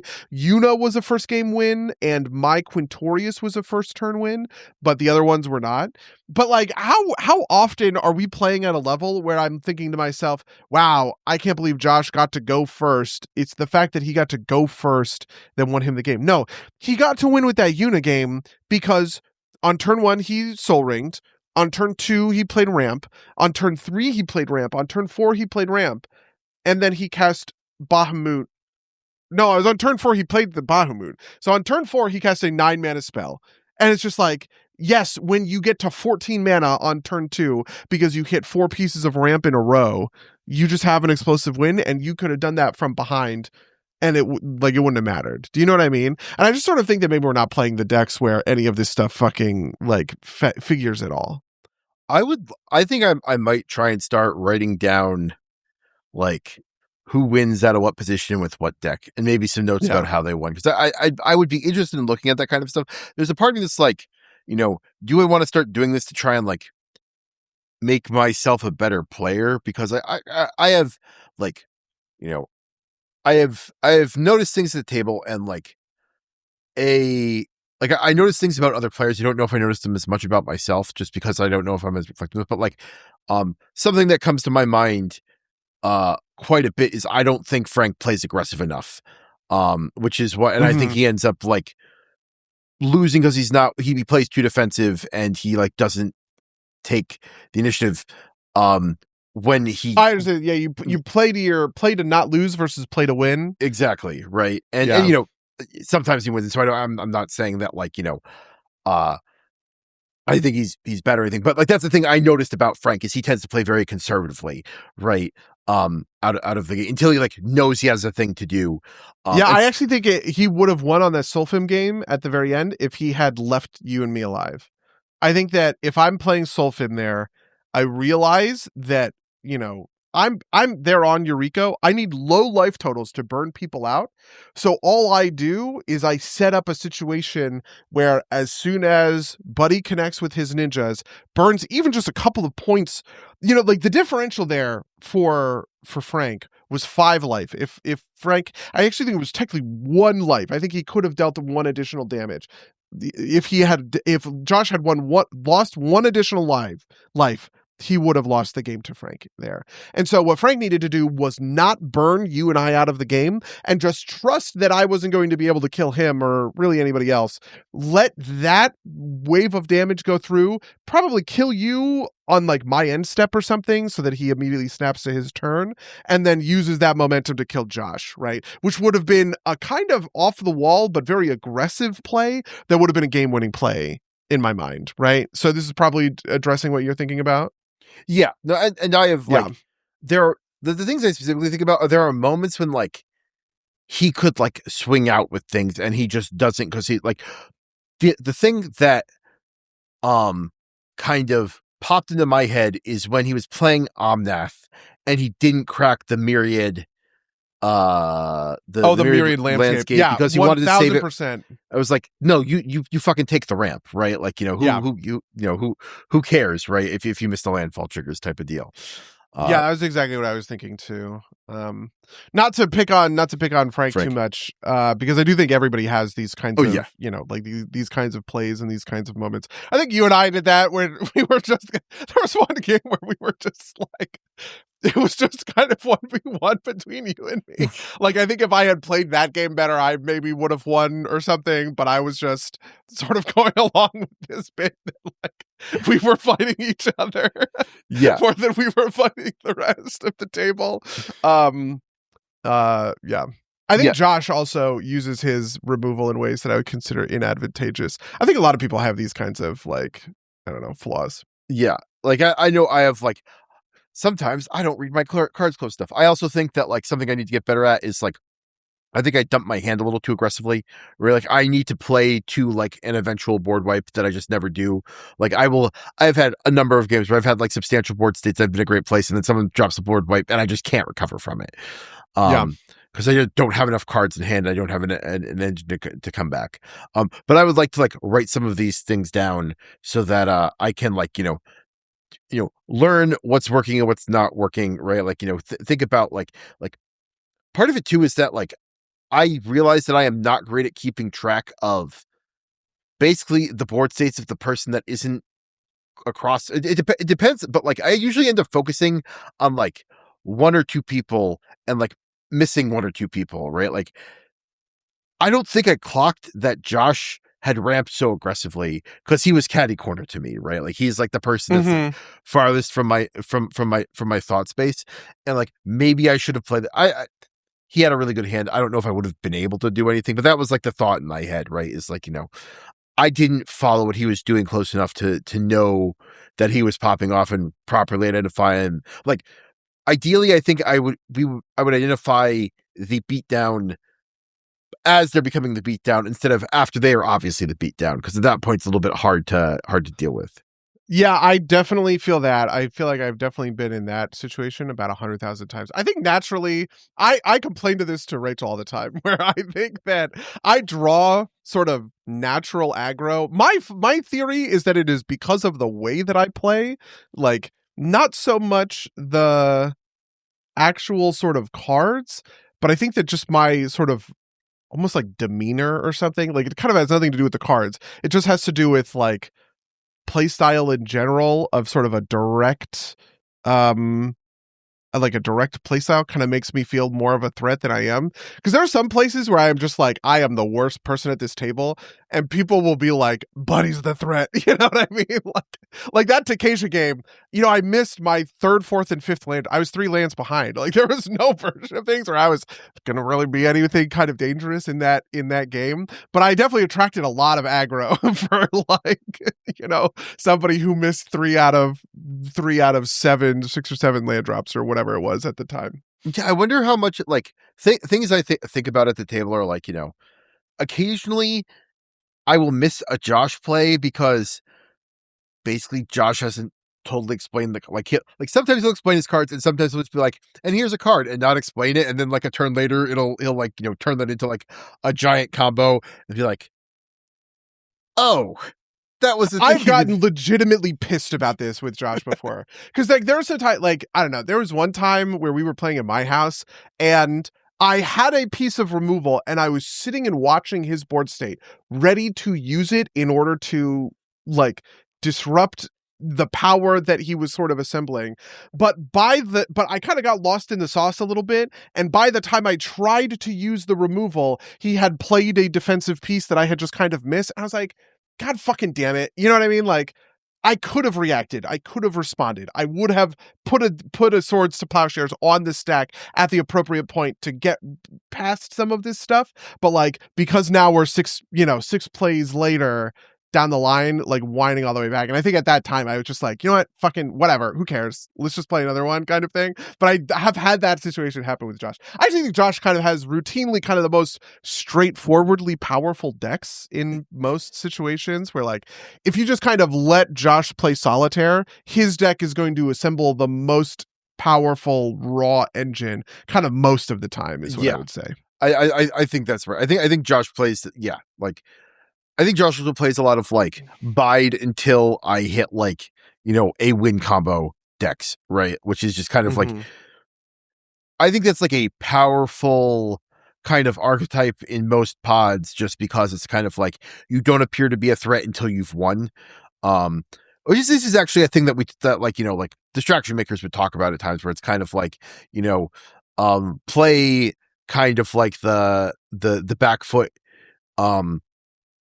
game until like you're at a point where you can win in one fell swoop. Like that is kind of like a dominant strategy. And like this again is not casting judgment, it's just kind of like that's just kind of like the decks that I think Josh tends to like, except for his dinosaurs decks, which are all big, right? Like it's like the dinosaurs decks are very obvious what they're doing, but some of that's also just kind of like Interrupter's scary, man. That tech is insane. I don't know. When last lap was off, that was like, holy fucking shit. I thought I was doing really well that game, right? With Taval. But boy, Indoraptor. Whew. Yeah. Well, I'm excited to see what games look like when we start rolling the fucking chaos die, because I think that's going to be, I think that's going to be sweet. I guess, what is it? 20% of the, no, hold on. What would the ratio be? 3 out of 12 is, 25% of the time you're playing normal games. And then half of the time you're sort of playing crazy games. That's a good ratio. I'd say that's a good rate. The issue is if we do the win selects the normal games faces, then you kind of cut those out, which I think is like, I think that like you got like, I feel like, first game is a normal game, next two are like no modifications, and then like whoever's won the most games on the day gets to replace the normal faces for like the last game of the night or something like that. Oh, interesting. Yeah, I was thinking that because the first game of the day is always a normal game to kind of determine a winner, right? And then everything after that is that but you're right that, hypothetically speaking, because then what you do is you have somebody who just rolls paradigm, right? And now all of a sudden you've cut out that normal game kind of bottom end. But in a certain sense, I kind of like that. I don't know. Part of this, I also think, is just going to be how I'm wired. I love this kind of stuff because, frankly, I think it makes me enjoy the game more.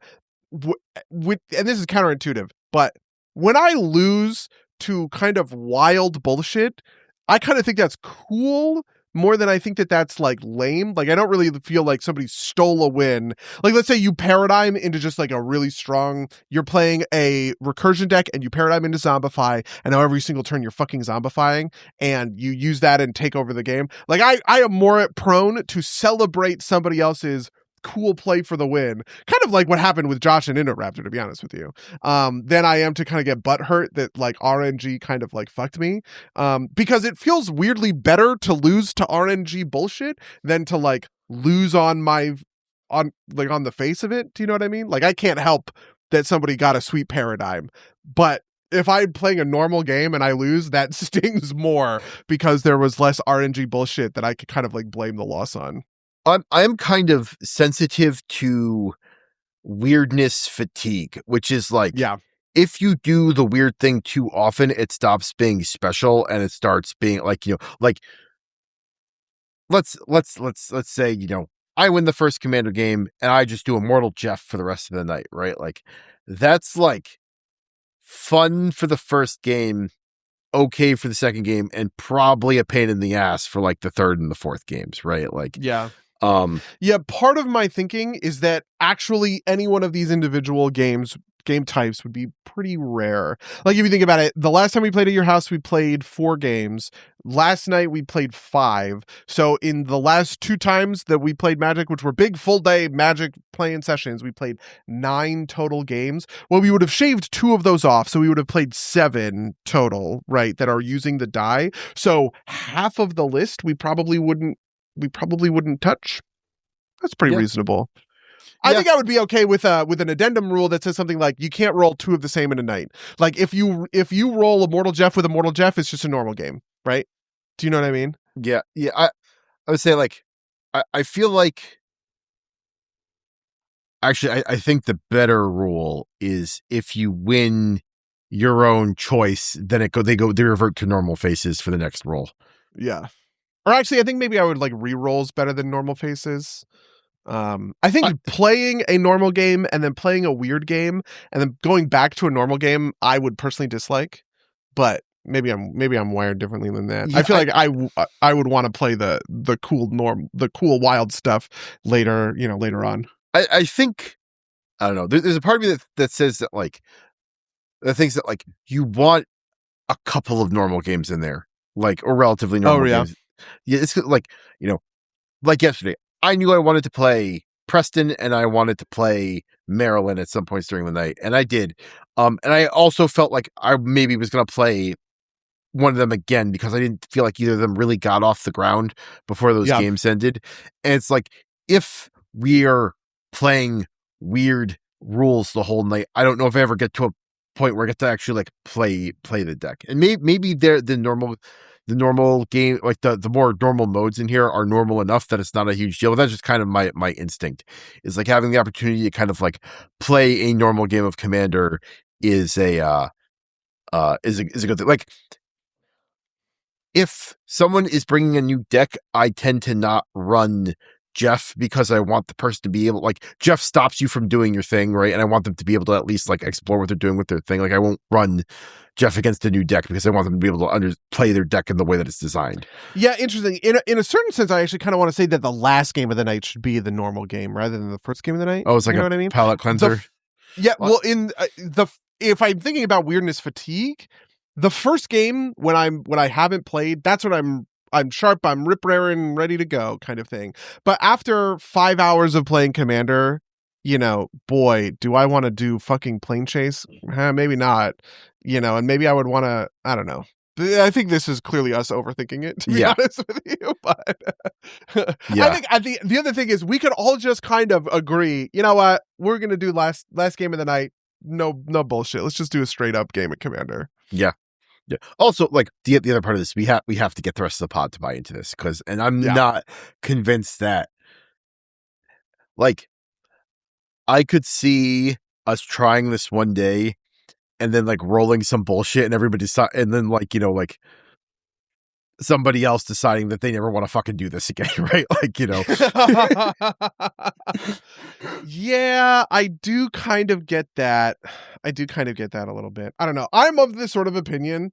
My secret theory is that we could play one game of Plane Chase and it would be so cool that like we would just only want to play Plane Chase after that, because I think Plane Chase is so sweet. But also at the same time, like, my memories of Plane Chase are very nostalgic, but that was 15 fucking years ago. Yeah.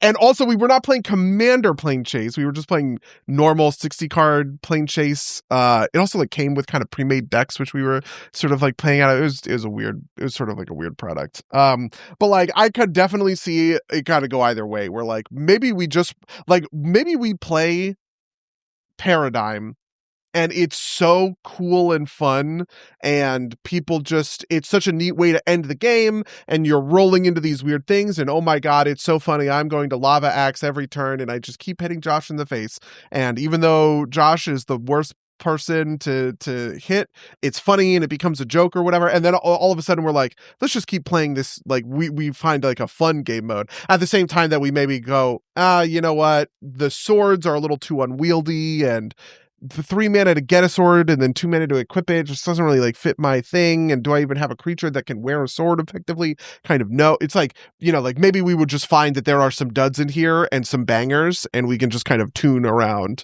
like the duds and the bangers. There's a part of me that thinks that like maybe instead, before we start rolling a die for it, we should just like play some of these formats, like just like on their face. Yeah.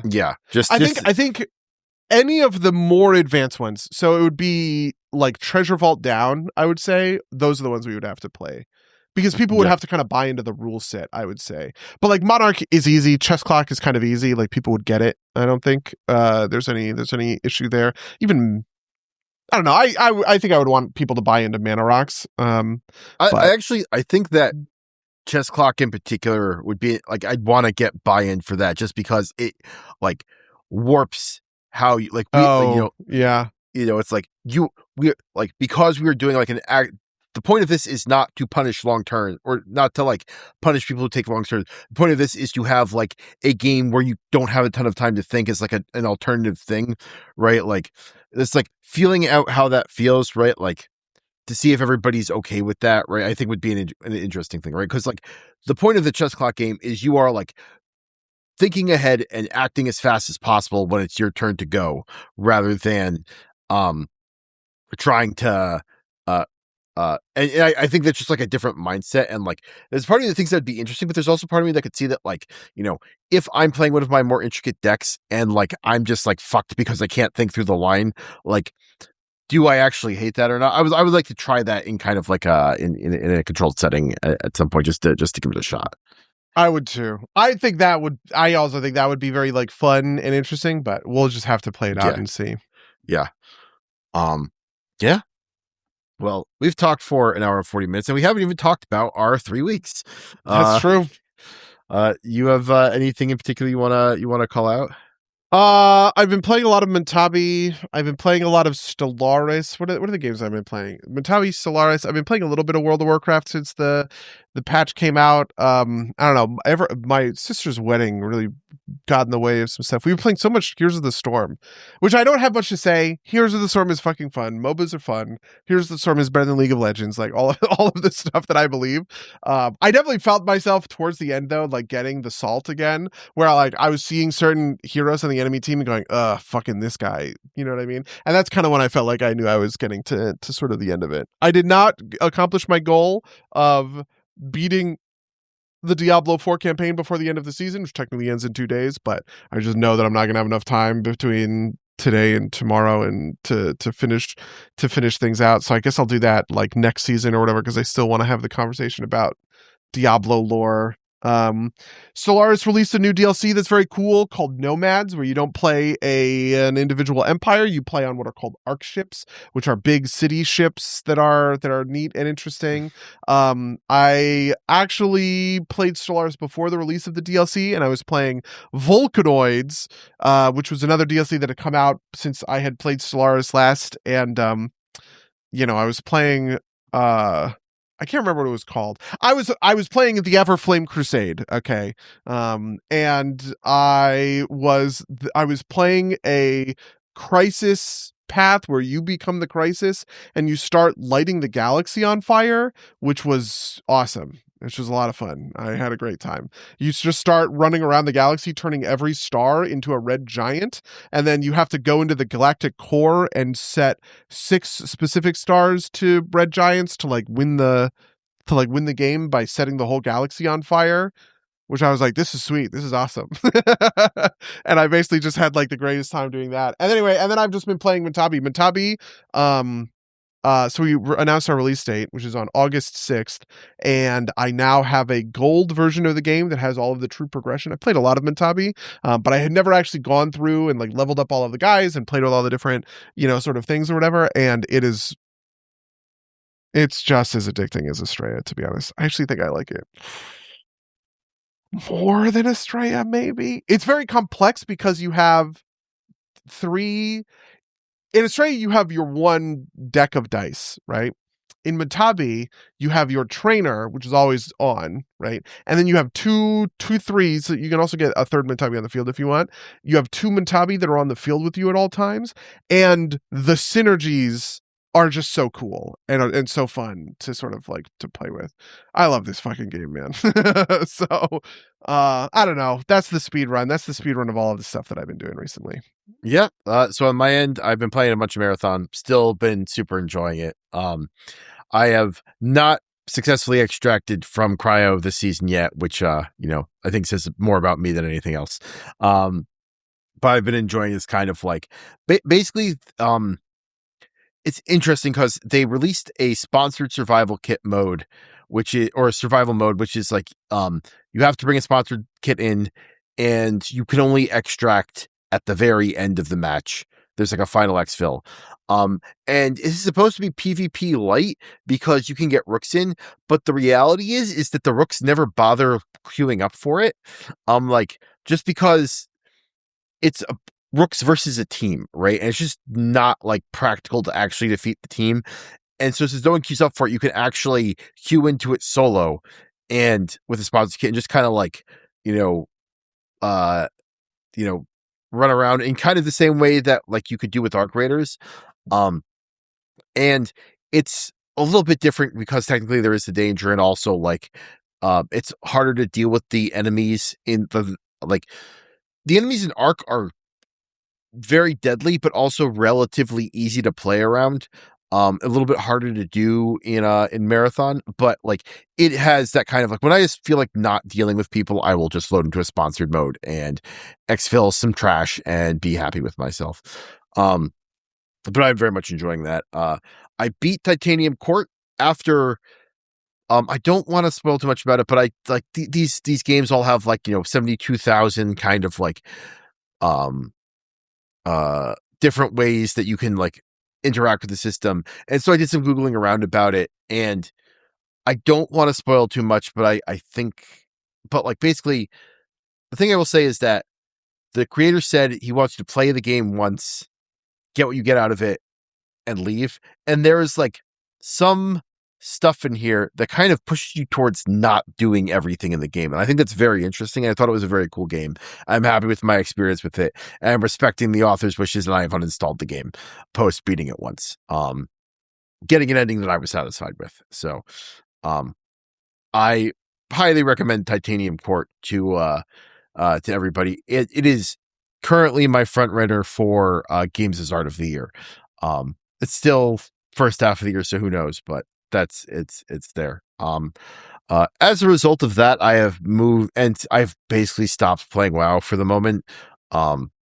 Just because there's not a lot I want to do, and I've started doing like weird hunt achievements to get like decor for my house that I never actually touch. So it's kind of like at that point, it's like, maybe I'll step back for a second. But in response, I have installed Control. Since they announced the sequel to Control during the Keeley's Keeley Summerfest. This is the 0451 game that I never played, but that everybody really likes. Do you know what I'm talking about? 0451's immersive sims like Deus Ex. Yeah. I don't know if I'd call it an immersive sim. It's kind of like, at least so far, it's like a relatively linear shooter, honestly. But it's got a bunch of like SCP Foundation style. Like it's basically in the SCP Foundation. Okay. And it's more, for me, the interesting stuff is like the weird kind of paranatural stuff rather than like the actual gameplay, which is okay. For the time being. And then I also restarted Cyberpunk, and installed a bunch of mods, and am doing a new run on that just because, basically I saw that The Witcher 3 was getting a DLC, and I was like, maybe I should play The Witcher. And it's like, wait, I should wait for the DLC to play The Witcher. It's like, I'll play Cyberpunk, right? Like, because I never actually finished it. I got like 50 hours into my last playthrough and kind of fell off. And I'm still in the kind of like, I'm spoilers for an ancient game at this point, but I'm still at the point in the story where Jackie is alive, and so I'm still going through these opening quests again. And that does make me a little tired, just because like I have done the fucking get the flathead robot quest. It feels like a dozen times at this point, and I don't need to do it anymore. But because I've played this opening segment too much, my attitude has suddenly become, instead of playing obsessively completionist like I usually do with these games, right? Like, figure out all the little things you can do. I'm just going to kind of let the chips fall as they will, and like let the plot, like the different missions resolve as they kind of do. Plus I installed some mods that add a bunch of interesting new kind of functionality to stuff. So, like there's expanded cyberware and rewards for being silent, that kind of thing. So, I've been dicking around with that. And then, every once in a while, I look at Deadlock on my games list and think, maybe I'll play a game of Deadlock, and I haven't yet. So if you want to play another MOBA and want to jump into something new, I'd be willing to play some Deadlock. Yeah. The games that I've been thinking about playing have actually been Ghosts of Tsushima and Assassin's Creed Shadows, which comes out of nothing in particular. They've been sitting on my wish list for a long time, and I haven't bought them, but I just get the notification once in a while that they're on sale, and neither one of these has ever gone on sale enough that I'm like, all right, I'm going to pull the trigger and get the $35 version of it, rather than there's like no version where I'm going to pay the $60 for it, but maybe I'll buy it for $30 and kind of like have a good time. I don't really even know why, to be honest with you. It's just like, those are the games that pop up on my wish list emails and make me want to buy. There's some games on my wish list. I mean, I don't know what does your wish list look like? There's some games on my wish list that I'm just like, I have it, and I am never in a million years actually going to buy this, to buy this game. Like, I have a bunch of stuff like, I have a bunch of like indie games, like big indies that I just like never actually played. Kerbal Space Program, Starbound, Terraria, RimWorld, right? Like, I think of these as like games that I ought to play sort of thing. But I never end up, just getting the impulse to do it. There's a bunch in here, like Injustice 2 is on sale right now for 90% off. I can buy this game for $4.99, and I'm not doing that, Yeah. So Yeah, no, I definitely feel that. Like, I've got games that I put on here at some point that I am probably never going to actually get. Like, I'm looking at it now, I'm like actively pulling stuff off. Like Stardews, I don't even know what this fucking maybe I do know what this is. Or like Lords of the Fallen, like maybe I would have done it, but I'm not gonna do it now.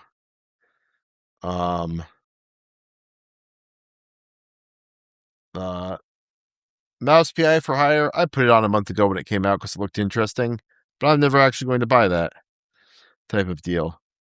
Yeah. But I definitely feel that that issue where like it's like I've got so many games on here that I put on because they looked interesting at the time, but I'm probably never actually going to play half of these games. Dune Spice Wars is one of the ones that's on my wish list. This is the Dune 4X game. I actually do think I want to play this one. Looking back at the trailer, fuck yeah, buddy. Give me that Leto Atreides. So speaking of games that the trailers have sold me on, for a game that comes out in late August this year, Star Wars Zero Company has caught my attention, which is like Star Wars XCOM as best I can tell. So that is the game that I am excited for coming out. Excuse me, is Star Wars Zero Company, just because Star Wars XCOM is like straight into my veins. I want this. Clone Troopers. Let's go. Yeah, so do you know when it takes place? Is it during the Clone Wars? It's gotta be, right? Oh yeah. Twilight of the Clone Wars. In the Twilight of the Clone Wars. Yeah, I played a game of this called XCOM. Did you ever see the XCOM, or not XCOM, the Gears of War version of it? Can't remember what it's called. But there was a Gears of War XCOM that came out that was incredible. I loved this game. The fact that Zero Company is set during the Clone Wars actually like is the greatest. This makes me a deeply happy camper. Yeah. And there's just like, I don't know. Basically, I watched it. I was like, this is great. And also made me want to play fucking Star Wars Fantasy Flight again. Listen, we talked about it a little bit. I was thinking playing Star Wars Fantasy Flight for the winter game, because I've already announced that I kind of want to just play in the winter game. I don't want to DM, just because I've been DMing two games a week for a year and a half, is quite a lot. And I was like, boy, how sweet would it be to get back into Star Wars Fantasy Flight for just a couple of months? I could play. My guy wasn't named Alpha because Alpha was named Omega. Omega, yes, exactly. But I named him before the fucking Clone Wars. Okay, I don't think you named it before. You named it before. I don't think you named it before the show existed. No. Well, so he is a reference to a character that I played in the very, very first. Have I ever told you this backstory? That when I was in high school, I played the Star Wars G20 RPG, and I played a character that was an ARC trooper who was based off of the original Clone Wars. Because in the original Clone Wars, the Genndy Tartakovsky Clone Wars, there's a bit with the ARC troopers that is just so cool. And I made a character whom I called Omega because I thought that was sweet.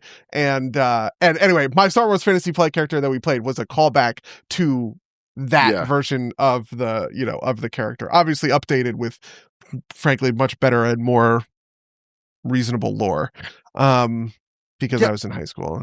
But I love the idea of playing Star Wars Fantasy Flight this winter. I would say, and get away with it because it's Omega, because she says it with a fucking New Zealand accent. And also, like, I was thinking about this. There's no way all of the clone troopers know each other's fucking nicknames, right? Like, because they introduce each other. It's like, it's like except for the ones that are like, oh, my name, my number is 5555, so I'm fives, right? Like, there's got to be like two clone troopers who had the same nickname. It's like, well, I guess we're fucking. Yeah, the backstory for my character was, and it was because we were playing during the Yuzhan Vong era. Do you know about the Yuzhan Vong? Yeah, I mean, well, the Yuzhan Vong era is old lore, but like it's like post, it's way in the future. Yeah. It was like 100 or something years in the future or whatever. So my character Omega was like not like a failed clone, but like a sort of like I'm thinking the word contraband, but it's like wrong. Like illicit, like an illegal sort of clone. The backstory that I had come up with at the time was this idea that like clone troopers from the Clone Wars became like a valuable piece of sort of intellectual property on like the black market. And so people would kind of print their own clones in underground sort of facilities or whatever. And my character Omega was one of these, who was the last of a line of sort of illegal clones who were put through a version of sort of the ARC program, which doesn't make really any sense at all if you think about it in terms of the timeline or the way that it works or any of that stuff. But that was his backstory, and I had a lot of fun. I had a lot of fun playing Omega back then. Yeah, I need to double check the lore. I know that like the clones are supposed to age up super fast, but like I also don't know how fast it happens, or if any of them survive past, or like if they figure out how to change any of that type of deal. Yeah, this was the game where we did. Have I ever told you about the global 9/11, which was very insensitive at the time because this was, I think, 2 or 3 years after 9/11 actually happened, and people we knew died in 9/11. But the idea was, again, kind of cringily, the character we were fighting was Darth Lavong, who was actually a droid, which we had found out he did not have the Force, but he had these magnets. He kind of had magneto powers with magnets, basically. But everybody thought he was human, and we were trying to expose him or whatever. And he was besieging Coruscant just like General fucking Grievous would. But this was actually before. Frankly, this was before. Revenge of the Sith came out. He was besieging Coruscant, and we killed Darth Lavong by dropping him in an elevator shaft. And when he died, it was kind of like the Night King in Game of Thrones, where all of the droids in this giant droid army sort of turned off, and all of the Star Destroyers that were holding the droids also turned off, and they globally 9/11'd Coruscant, and Coruscant became a complete ruin because just gigantic capital ships were crashing into it. And that was wild. That was a wild time. That was a wild time in my life. It's like a quadrillion people dead. No, it's not Yep. I think quadrillion's the population of the galaxy. The funny thing is that we had worked really, really hard to save, I think it was 1,000 Keldor. The Darth Lavong had genocided like the planet of Keldor and the Keldorians or whatever they're called, and we evacuated 1,000 of them onto one of the Star Destroyers, and I'm pretty sure that Star Destroyer crashed into the planet and they died too. Because one of the key pieces of here is we hijacked a Star Destroyer, which was very cool, and maybe one of like the great sort of cinematic D&D fights of my career was us. We had a ship like the Millennium Falcon. We essentially drove it into the bridge of the Star Destroyer. Everybody got vented out into space. We did a bunch of stuff in spaceships or in spacesuits or whatever, and we took over this whole Star Destroyer by like reprogramming robots or whatever. Anyway, this is all deep lore from my past, I guess. What was the DM's plan? Just like the DM was a friend of mine whose name was Jake Vogt. He wasn't very good at DMing. It was all very off the cuff about this stuff, but I think it was basically all improv, to be honest with you. Like, the idea that we were going to hijack the Star Destroyer was because The Star Destroyer, I mean, like, you killing the villain and it causing essentially like a global 9/11, like the way you put it, Yeah. right? Like, was that like always the plan, or was No, like... absolutely not. That was simply not the plan. And this is, if you've ever heard the story of a friend of mine who cut the elevator cables and killed the big bad at an inopportune time, but the DM rolled with it. That's what this was. Okay. We were running through Coruscant. We were doing something. We was in the middle of this whole attack, and then we opened up an elevator door, and Darth Levong was there. Okay, and Darth Levong had kicked our asses like a couple of times. He was true, like, BBEG material, right? And Jake later told us that the only reason he put Darth Levong in that elevator was because of the like, oh shit moment. It's like he compared it to in Empire Strikes Back when he opens the door and Darth Vader's there in Cloud City, right? We were all freaking out because we saw Darth Levong there. We had this thing, it was a vial of something that we were like looking for. And a friend of mine, my friend Zeev, who was not a normal member of the party, but we had convinced to come and play that game. And he was playing like a Jedi apprentice that we like picked up or whatever. He said he was first in initiative and he said, I cut the cables. And we were like, what? He was like, it's an elevator, right? And I have a lightsaber. I can just cut the cables. Can I do that? Can I cut the cables? And Jake was like, yeah, sure, I guess. And Steve like rolled, and he rolled pretty high. And so Jake was like, okay, yeah, you cut the cables. And Darth Levong just starts falling in this elevator. It crashes and explodes, and he's dead now. And then he described the first of these Star Destroyers like entering sort of like low orbit because they had all been like deactivated and disabled or whatever. It was all improv. It was all, but it was sweet, I guess. You know how you could tell how much of a nerd I am is I'm immediately thinking that like real elevator systems have emergency brakes so that they don't crash to the fucking ground when this was the other thing. Yeah. The other thing is that Jake said that there were not elevator cables because it's the sci-fi future. So actually Zeev needed to cut his lightsabers low because it had anti-grav repulsors.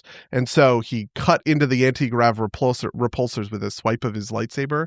And I remember thinking at the time, it took Obi-Wan and Qui-Gon a long time to like cut through the door in Phantom Menace. Like you would not just be able to go boom and like swipe through all that much sort of like metal. But obviously I'm not going to bring that up and be like the guy who sort of tells the teacher there's homework, that they forgot to, So, again, knowing that this is kind of like, being the asshole about it, right? It's like, I would not have trouble believing that you could disable an elevator easily with like by swiping like that with the lightsaber. The problem I would have is that then causes the elevator to catastrophically crash to the bottom floor in a modern city, right? Like, yeah, like, obviously I am a third person who has had, now like 5 minutes to think of this, right? Like, backseat DMing here is the way the way I'm thinking that you would do it is like, it's like, yes, the elevator falls, but the emergency systems, kick in, and it like, 4 floors down, it like, screeches to a halt. So you've got time to get away, right? But like, you don't kill the villain there, right? Like, yeah, go back in time. Tell your friend. Yeah, I'm going to go back to 2004, which I think when this was, which I guess would have even been before Attack of the Clones came out. Now that I think about it, it must have been like 2005 or 2006. There's no way it was before Attack of the Clones. But it was definitely before Revenge of the Sith. No, wait, hold on. It was 2004 because Revenge of the Sith was 2005. Attack of the Clones was 2002. So 2004 was right. Yeah. And I would have been a freshman in high school. I think is also correct because I think this was the fall that I had moved to Maplewood. Yeah, the other part of this is like multiple characters died. This was actually maybe the only campaign where serious character death has occurred for me. Very rare, I feel like, to find very serious kind of character death in other campaigns.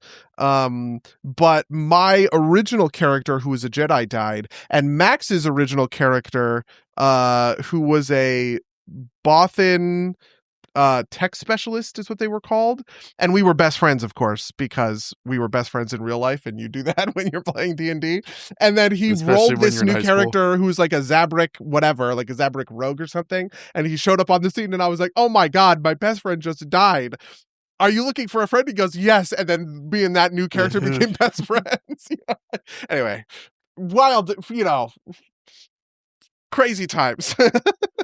Is there a reason you're waving around your passport? Are you planning on like fleeing the country in the next 12 hours? No, I'm sorry. I have my passport out because I had to buy some plane tickets recently, and I just have it. And I'm just fidgeting with it, I guess. Yeah, no, I'm just like watching me like, don't open it to the page with the information on it. Yeah, with like the number. on screen. Yeah, somebody's gonna scrape it and steal my identity, I'm sure. The like, security part of my brain is just like, right? Like, but yeah. Well, anything else you want to talk about, or should we wrap this up? I don't know. We can wrap it up. I got nothing else going on. All right. Well, if you'd like to email us with anything you talked about in this podcast, email us at subversivegames@gmail.com or podcast@subversivegames.com. You can use it Subversive Games, or rather, I already said that. Rate and review us on iTunes, wherever you find podcasts. Follow us. Links will be down in the description. But do you have anything else you're looking to promote? Mutabi's coming out on August 6th. That's the big thing that we announced in SGF, which I alluded to on last time's podcast. Also, if you catch this in the next 10 hours, both Mutabi and Echo Weaver are in Steam Next Fest with updated demos, so I would recommend giving those a shot. Nice. And then I don't have anything, so with that, I'm going to say until next time, dear listeners. Until next time, loyal listeners.